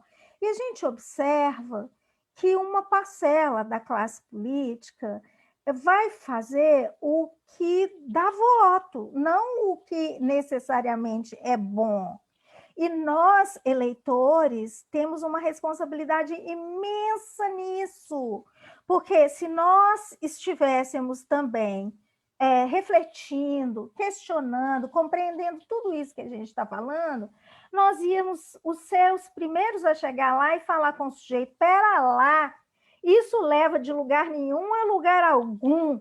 Ou então, como aqueles pisos táteis que levam de uma árvore a outra árvore, que levam de uma árvore até uma banca de revista, ou seja, pior do que levar de um lugar até lugar nenhum, é levar a pessoa para ela bater com a cara em algum lugar. Então, a gente precisa fazer esse questionamento para a gente compreender que a norma não pode amarrar, a norma só tem que garantir o mínimo necessário para que daí a gente possa exercer a nossa criatividade, que a equipe que fez a norma possa se reunir novamente, possa expandir a norma, e nós precisamos zelar por isso. E quem precisa zelar por isso? Quem se sente em condições de fazer isso, porque não é um cargo, né? Não é uma coisa institucionalizada. Eu me sinto no dever, na condição, e sabe Deus, na fantasia, de zelar por isso, e acredito que vocês também. Vamos zelar por isso. E, se for necessário, nós vamos lá fazer alguma coisa, pressionar para ser feito diferente, né? A Silvia está aí também colaborando para caramba. As outras pessoas eu não conheço, pode ser que tenha outras pessoas aqui também, mas que bom, né? A gente vai chegar à adolescência. Muito obrigada, Laura. 2 considerações, para eu não esquecer. A primeira enquanto educadora, eu sempre digo que eu me posiciono dessa forma, né? Outros educadores eu já não sei. Eu digo que enquanto educadora de museu, eu nunca estou plena, completa, em termos de conhecimento e aprendizado. Acho que quando o educador se coloca nesse lugar de já sei um monte de coisa, já sei tudo, ele não funciona, ele não é educador, né? É outra coisa, no seu nome, é outra coisa. Então, eu gosto muito quando acontece isso, você falou, Marina, você disse isso, E isso não contempla, né? Isso não é, enfim, não fale isso. Não Mas basta. você disse, Bastará. assim, aglutinando uma coisa que é mais ou menos coletiva. Você foi a ponte para dizer isso aqui para nós, né? Mas isso é uma coisa mais ou menos dada, né? Sim, sim. E é isso que a gente tenta, pelo menos no núcleo educativo, quando eu falei que a gente se autoanalisa e tudo mais, voltando para o meu lugar de fala, que é de uma mulher sem deficiência, eu falo coisas que não sinto de fato, né? Então, nesse caso, eu estou dizendo que muito obrigada por ter apontado que a expressão que eu uso não é adequada e não faz sentido no contexto, porque de fato estamos engatinhando e bastar não basta. Bastar não basta? Bastar não basta, é outra coisa, né? Muito obrigada, mas eu gosto muito quando isso acontece. A gente está aqui para isso, todos nós estamos aqui para isso. Não, com certeza. Eu gosto de pontuar isso para deixar essa porta aberta, sabe? Porque às vezes a gente passa por cima dessas situações e eu não gosto. Eu acho que elas são muito, muito válidas. E a segunda coisa, aceito o elogio porque a gente está promovendo essa conversa e acho que faz parte da nossa responsabilidade enquanto educador de museu colocar esses assuntos na rua, né, dentro das possibilidades que temos, dentro do contexto que a gente vive, né? Tem outros museus discutindo isso e a gente está vendo, né, os impactos das nossas discussões circulando por aí.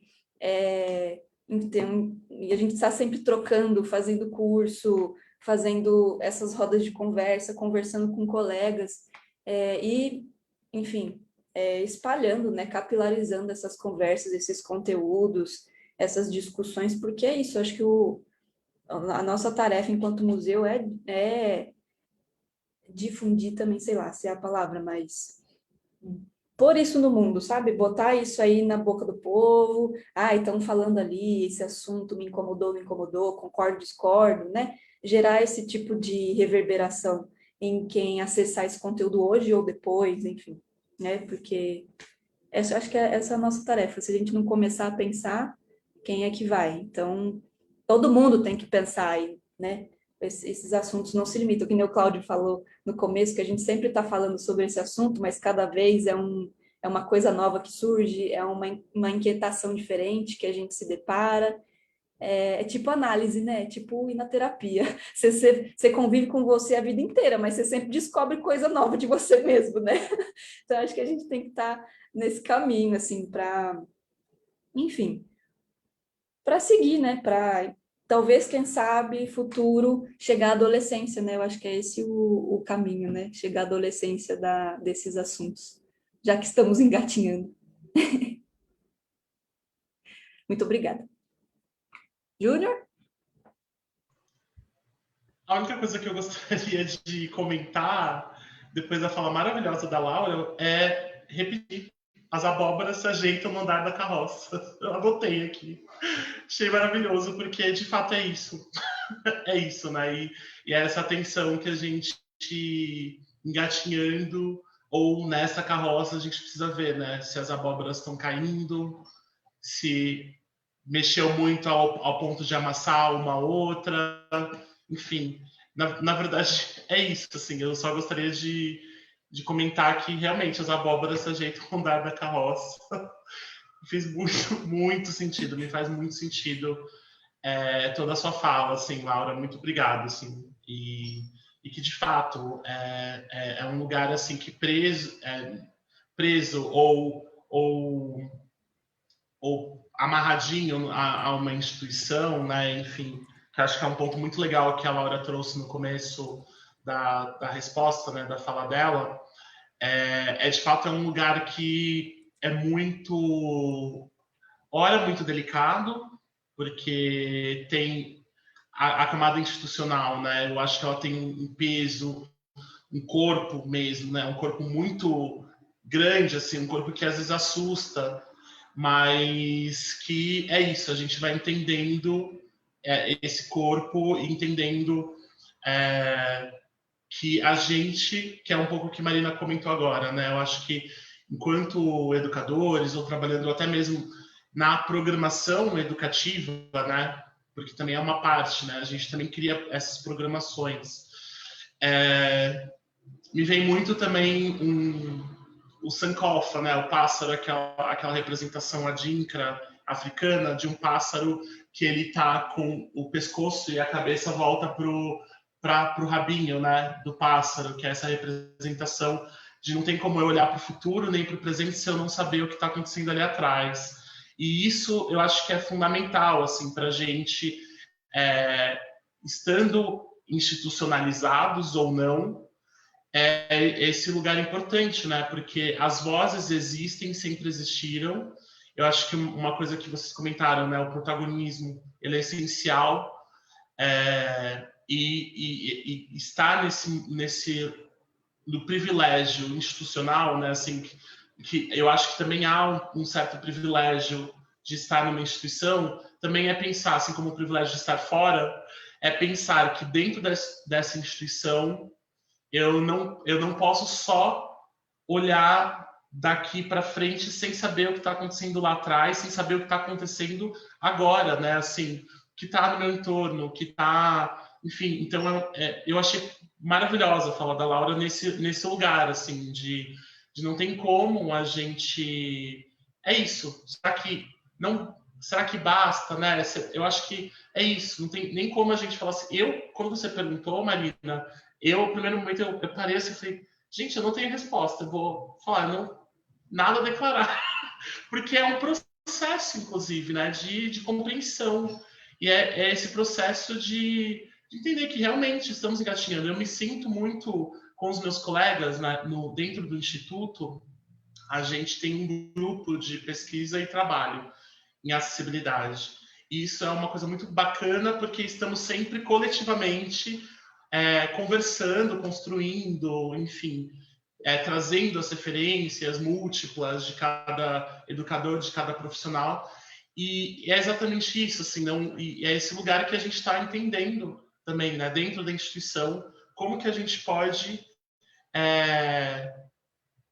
aumentar, né, aumentar o direito, que é isso que a Laura muito bem lembrou, né, o que são as normas, né, para garantir as normas que são o mínimo, né, para garantir esse direito mínimo e como que a gente expande, né, pensando, o Cláudio trouxe também, né, um pouco sobre, ele trouxe sobre o Sasaki, e aí eu fiquei pensando, é isso, né, assim, como que a gente ganha, não só espacialidade, mas presencialidade num lugar de, assim, não, beleza, é muito importante, é o mínimo, que as pessoas tenham direito de entrar e sair, já que essa instituição também se coloca nesse lugar, né? Está disposta à entrada, permanência e saída de pessoas, do público, né? Como a gente chama, do público, enfim.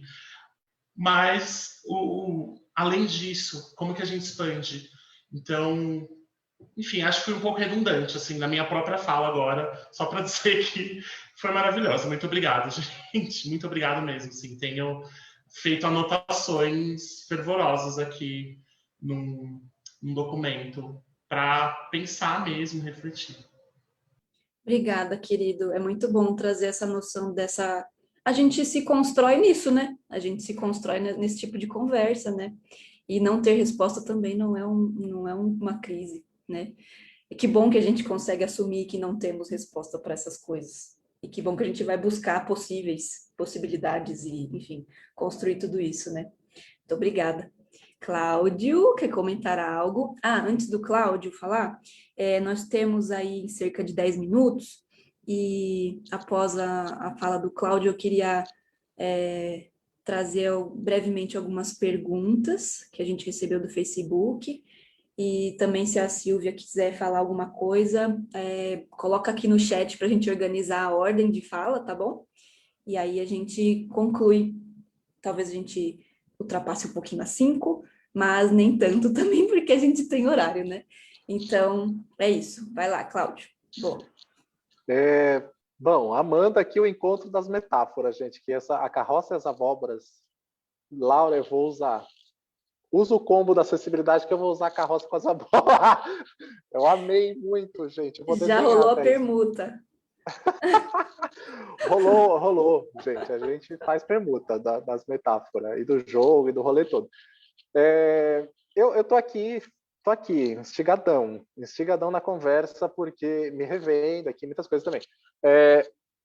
Quando a gente está falando que a gente está recente nessa causa, na causa, assim, nos estudos, né, o mundo recente. Vamos pensar na história da humanidade de uma perspectiva ocidental, tá? Vou fazer o recorte dentro do recorte dentro do recorte. Então, assim, história da humanidade, recorta para o Ocidente, que é da onde, quando a gente está falando de pensamento decolonizador, né, está falando que todas as bases que a gente tem dessas reflexões são ocidentais e são eurocêntricas, e aí a gente vai recortando até chegar aqui. Então, assim, diante de uma perspectiva histórica da humanidade, sim, assim, é um caminho, um trajetinho que a gente tem, assim, da acessibilidade. Mas de uma contemporaneidade, vão pensar que são avanços extremamente significativos com pesquisadoras e pesquisadores que trouxeram muito impulsionamento, muita luz, muita sabedoria, né, a esses estudos. Então, que vai assim, desde Vygotsky, né, que a gente está falando aqui, que a gente está trocando essas ideias e está se revendo e aprendendo, é uma perspectiva vigotskiana também, assim, da gente se desenvolve enquanto sujeito a partir da relação com o outro, né? Nossos pensamentos, eles vão se desenvolvendo a partir daí. Por isso que não faz o menor sentido segregar pessoas, dependente das condições, das características que elas tenham, porque acho que é a partir da convivência que a gente vai nem ser tolerante, né? Porque usam muito isso, né? A partir da convivência, tornamos-nos tolerante. Gente, que vontade de dar um grito assim quando as pessoas falam disso. Mas não é essa a questão.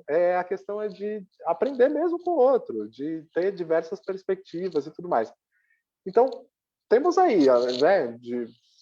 Vamos ter um tracejado aí do século XIX para cá, já de muitas pesquisas e direcionamentos assim para esses aspectos da acessibilidade da pessoa com deficiência. Claro que ainda muito sobre o modelo médico, né, de laudos e das incapacidades que as pessoas têm, e pouco sobre o modelo social, dessas potencialidades, né, de cada sujeito. E aí, nesse panorama, né, quando eu falei aqui, gente, não me cancelem, que eu não sei se pode interpretar mal, mas quando eu falei combo da acessibilidade, esse rolê todo, é lógico que é importante. Eu estou reforçando aqui, hein, Silvia, não me critique. Que é a arquitetura, a acessibilidade arquitetônica, comunicacional, metodológica, enfim, são diversas esferas, temos consciência disso, temos. E que não basta, aí foi assim, a questão, tipo, não basta, como assim? A gente nem chegou onde deveria chegar. Cara, estamos longe mesmo. Mas aí vamos trazer de novo para a perspectiva cultural. Né, desses espaços que nós desenvolvemos aqui, eu, Júnior, né, principalmente que a gente tem essa atuação institucional também, o do quanto nós temos que, de alguma forma, atuar também como influenciadores. É difícil usar essa palavra, é delicado usar essa palavra, porque o que a gente tem hoje na sociedade, né, influencers, quando a gente fala influencers, aí a galera Instagramer e YouTuber. O quanto a gente está, né, assim, nós, equipamentos culturais, instituições culturais, potências culturais, estamos relegando assim essas responsabilidades das reflexões também a pessoas que estão numa comunicação mais rápida, né, em algumas mídias ali, e se tornam às vezes um pouco superficiais, e o quanto a gente pode se aproximar também dessas produtoras, dessas pessoas que produzem esses conteúdos, para somar essas criatividades, né, nos espaços de museus, nos espaços de cultura. Né, tem aqui algumas pessoas que provavelmente trabalham também com isso, podem falar um pouco mais sobre isso também. E, só para não perder a linha aqui do pensamento, que eu ia falar outra coisa, né, que é do histórico, né, do engatinhando ou não, né, o quanto a gente já desenvolveu, principalmente aqui no Brasil, né, porque quando a gente fala desse processo engatinhando, é mundial. Né, assim, não tem país no mundo que acessibilidade. Eu também adoro viajar, viu, Laura? Eu amo. Agora, lógico, pandemia e os últimos acontecimentos políticos e financeiros, eu estou sem viajar já há uns 2 anos. Mas amo muito viajar e viajei por muitos países. Muitos. E gastei todo o meu dinheiro viajando. A questão é, eu fui assim, países da Ásia, do mundo inteiro, enfim, e nenhum tem, assim, nem dos países mais ricos, como Dubai, nem, sei lá, todos, Estados Unidos e assim vai. Não dá conta, né? O que existe de acessibilidade nesses aspectos desses países não dá conta. E aqui no Brasil, a gente tem uma pesquisa profundíssima, assim, de algumas pesquisadoras, como Valdísia Russo, né, na parte da museologia, Viviane Sarraf, Amanda Tojal, né, são pessoas que contribuem muito, já mais de 30 anos, né, algumas delas, mais de 40 anos, aliás, algumas delas, nesses aspectos da acessibilidade nos espaços culturais, né, trazendo essa necessidade da gente ter atenção a oferecer esses recursos que são mínimos, né? Tá, sem isso, gente, sem libras, sem audiodescrição, sem acessibilidade arquitetônica, não tem como, né? Então, quando eu falei, né, tô me justificando aqui esse tempo todo para não me cancelar, mas quando eu falei do cemitério da criatividade, eu acho que é nisso também, assim, a gente precisa, né, a gente espaço cultural, né, que trabalha em espaço cultural, tensionar para as potências criativas desses recursos, utilizando esses recursos como potências criativas, né? E sem segregar, né? Sem isso que a Laura reforçou agora há pouco. Isso é crime, gente. Falar que isso aqui é só para cego, como assim eu não posso tocar? Falar que isso aqui é só para uma determinada categoria, é isso. Então, assim, incentivar que toda a população, né? Quem é essa toda? Que é da Cláudia Werneck, que eu acho bastante importante essa referência também. Quem é esse todo que pode usufruir desses recursos? É isso. Quando a gente fala é isso, né? É tão e somente isso, nunca é só E não isso, é né? isso. E não é. Não é isso.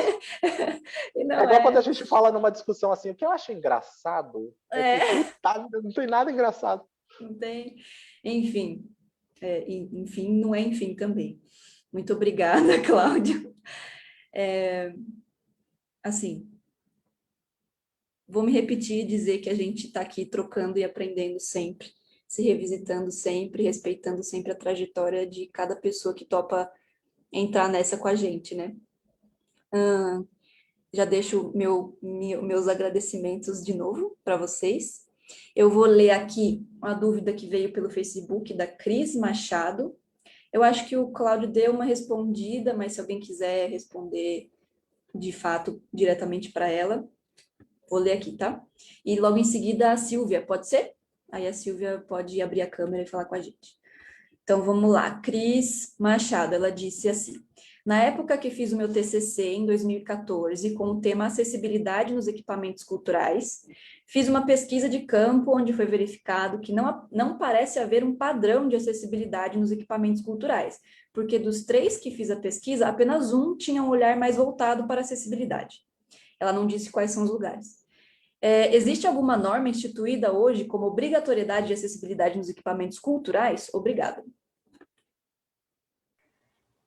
Eu vou pedir licença para falar, mas a Silvia também vai falar depois, ela pode falar sobre isso com propriedade. A lei brasileira, ela serve para todas as instâncias. A lei de inclusão da pessoa com deficiência, ela deve ser aplicada em todas as instâncias, as instituições culturais e os museus também. Por que estariam de fora? Servem para qualquer lugar público de uso ou privado de uso público. Essa é a definição da lei. Precisa ter condições de acessibilidade. A lei explica o que é acessibilidade, explica que atualmente, isso é mais recente, a acessibilidade deve ser feita com desenho universal. Antigamente a lei falava só em acessibilidade, o povo nem descobriu ainda o que é acessibilidade, a lei já avançou, por isso a gente tem que sair correndo atrás, né? Porque senão as nossas leis são leis avançadas, a gente realmente, elas precisam ser praticadas. Então, mas serve para todas as instâncias que são públicas ou privadas de uso público. Todas as instâncias de clínicas, consultórios, empresas, presídios, tudo, absolutamente tudo. Talvez a falta de uniformidade se deva ao contexto de cada instituição, né?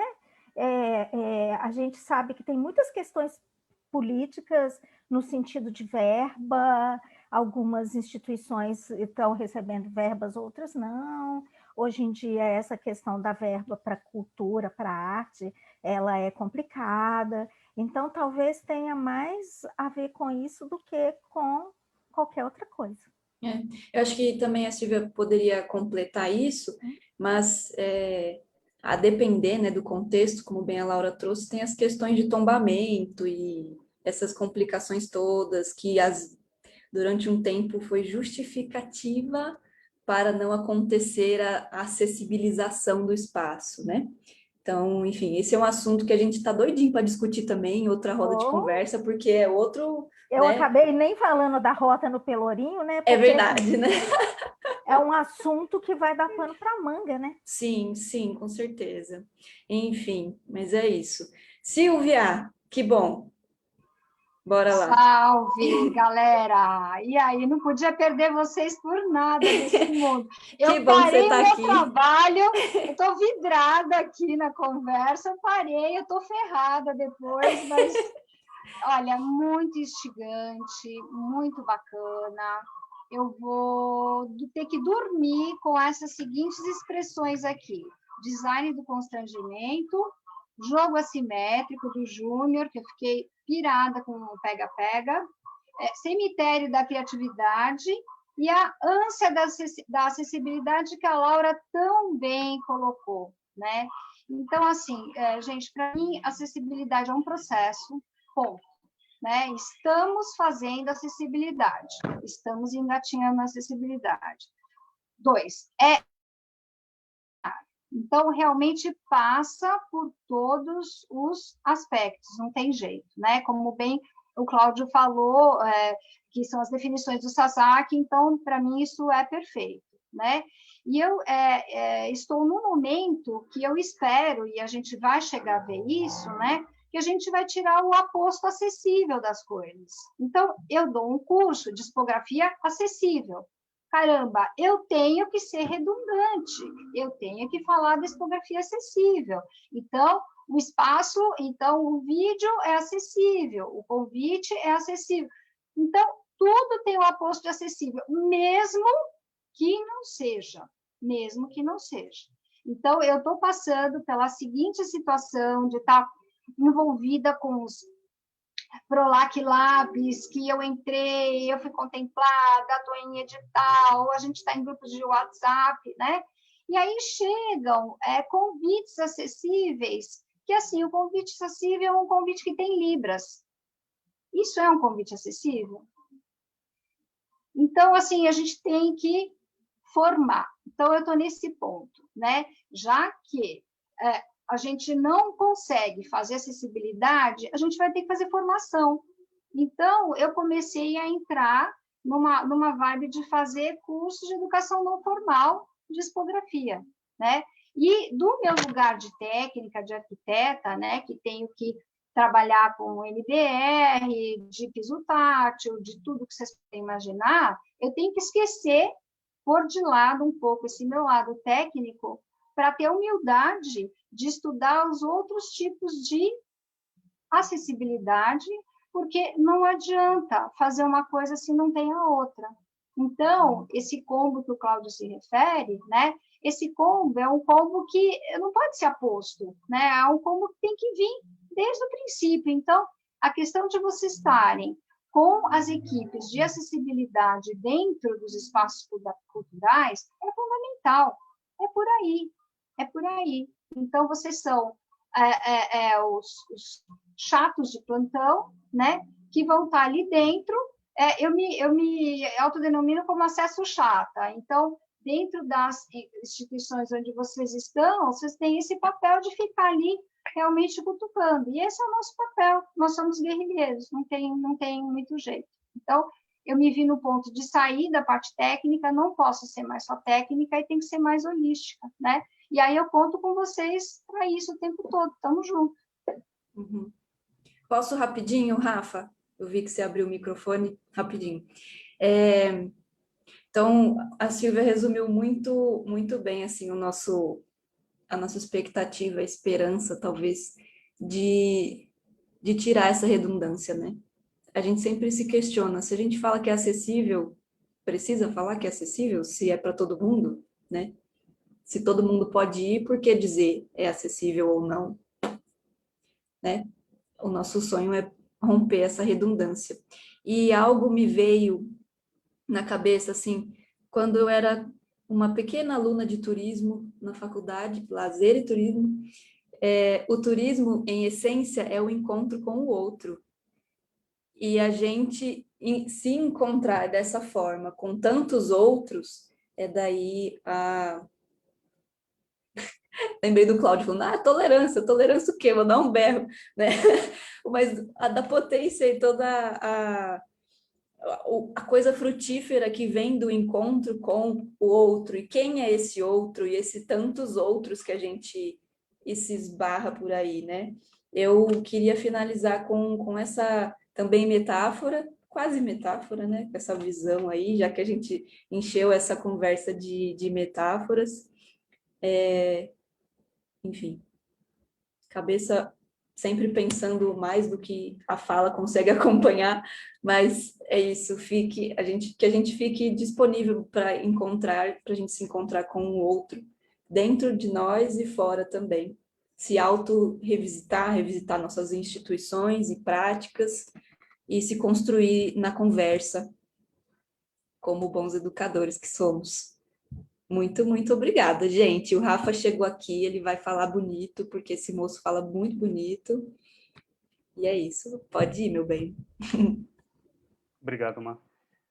Na verdade, só uma coisa que eu pensei vindo agora com a sua fala, Silvia, que eu vou trazer à tona, que é, e juntando com o que todos nós falamos, juntamente com a Laura que bateu na tecla dessa relação da nomenclatura, né? Que a nomenclatura ela evolui conforme a sociedade evolui, a língua como consequência, né? A língua representa a realidade.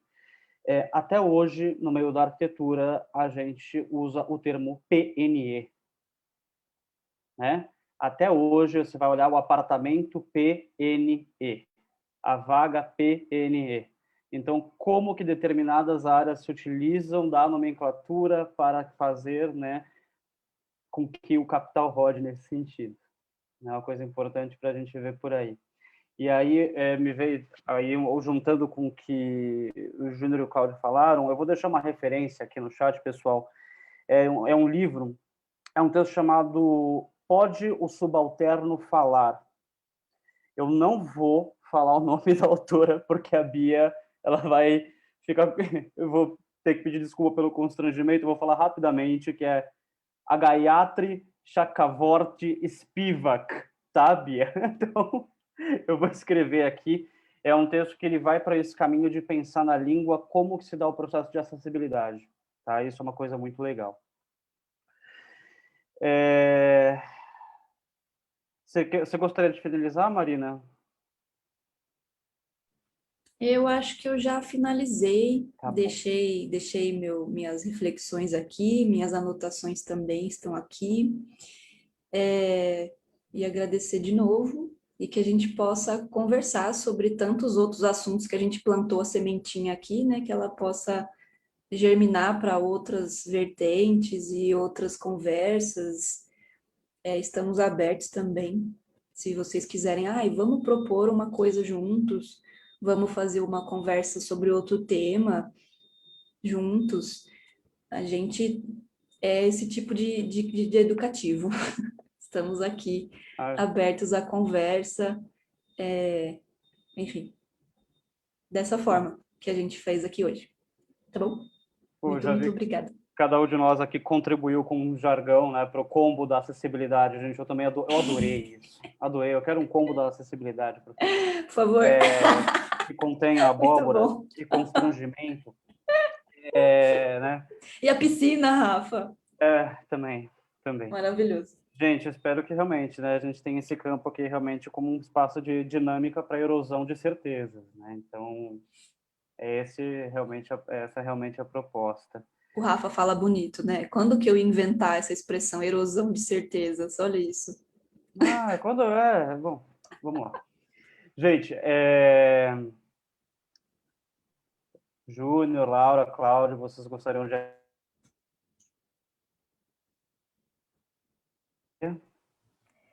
Eu separei, antes de começar, uma frase que eu queria deixar para a gente, sabe? Que ela foi citada por Eduardo Galeano, não é dele, né? Ele cita o poeta Fernando Biri, e eu queria deixar para nós, porque às vezes a gente fica muito ansioso, né? Quando alguém perguntou para que serve a utopia, porque a inclusão, a acessibilidade, uma sociedade do jeito que a gente quer, a gente pode dizer que são coisas utópicas, né? Então, o Fernando Biri teria dito: a utopia está lá no horizonte. Me aproximo 2 passos, ela se afasta 2 passos. Caminho 10 passos e o horizonte corre 10 passos. Por mais que eu caminhe, jamais alcançarei. Para que serve a utopia? Serve para isso, para que eu não deixe de caminhar. E aí eu finalizo aqui hoje com esse desejo para nós, que a gente, independentemente dos desafios, que a gente não deixe de caminhar e de colher as abóboras que forem caindo pelo caminho. Obrigada, viu, gente?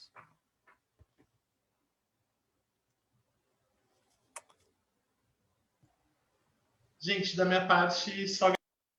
Opa, fechei sem querer, desculpa.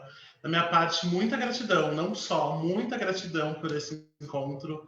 Essas conversas são fundamentais, não só para a nossa prática, né? Enfim, pensando na prática do trabalho, mas também na existência da vida, que já é tão difícil. E é muito bom, é muito maravilhoso encontrar pessoas que a gente tenha pontos em comum, e mesmo que tenha também pontos que não se encontrem, mas que isso é fundamental para a gente, enfim, é isso, né? A gente começou falando de escuta, e eu acho que isso é a maravilha dessa roda, assim, foi escutá-los, compartilhar também um pouco, e é isso. Espero encontrá-los em outros momentos, outros lugares. Espero um dia encontrá-los presencialmente também, viajar, enfim, colher essas abóboras. Enfim, é isso, gente. Muito obrigado. Gente, arrasaram. Parabéns. Obrigado aí pelo convite mais uma vez. Obrigado pelas reflexões e tudo mais. Vamos fazer essa fermentação da acessibilidade. Ai, meu Deus, mais uma metáfora. Para fazer um pão bem fofinho. Tem que deixar descansando às vezes, aí a cabeça da gente, depois de conversas assim, nossa cabeça vai, enfim, fermentando, descansa ali, no outro dia temos ideias e um pouco mais força, né, para seguir em frente aí, mesmo nas condições e as características atuais. Obrigado. Pessoal, É isso, gente. Pode ir, irmão. Não, pode ir, pode ir. Eu ia convidar a quem se sentir à vontade poder abrir as câmeras para que a gente possa tirar aquela quase possível selfie final nossa, que hoje em dia é um print screen, né? Aqui para um registro mais formal. Quem não se sentir à vontade, tudo bem, pessoal. Vamos lá. Eu vou então fazer a contagem. 3, 2, 1.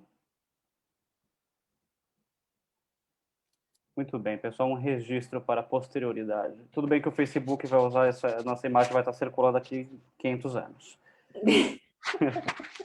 Pessoal, muito obrigado. Muito obrigada, gente. Obrigada às meninas, as intérpretes, a Bia e a Paloma. Obrigada ao pessoal que se inscreveu, quem assistiu o Facebook, convidados também. Acompanhem a programação do museu. Essa foi a primeira conversa online, terão outras ao longo da nossa vida esse ano, com outros assuntos, outros projetos, outros temas. A gente sempre divulga no Instagram e Facebook, tá bom? Bom, pessoal, mais uma vez, então, muito obrigado a todos, todas e todos. Nós do Museu da Inclusão agradecemos a presença de todos vocês. Lembrando que o museu está sendo gerido pela Organização Social Abaceio Cultura e Arte. Unidade Museológica da Secretaria de Estado dos Direitos da Pessoa com Deficiência. A gente combinou, tá? Só para vocês saberem. A gente faz uma dupla sertaneja. Gente, muito obrigado. Um beijo grande para todos.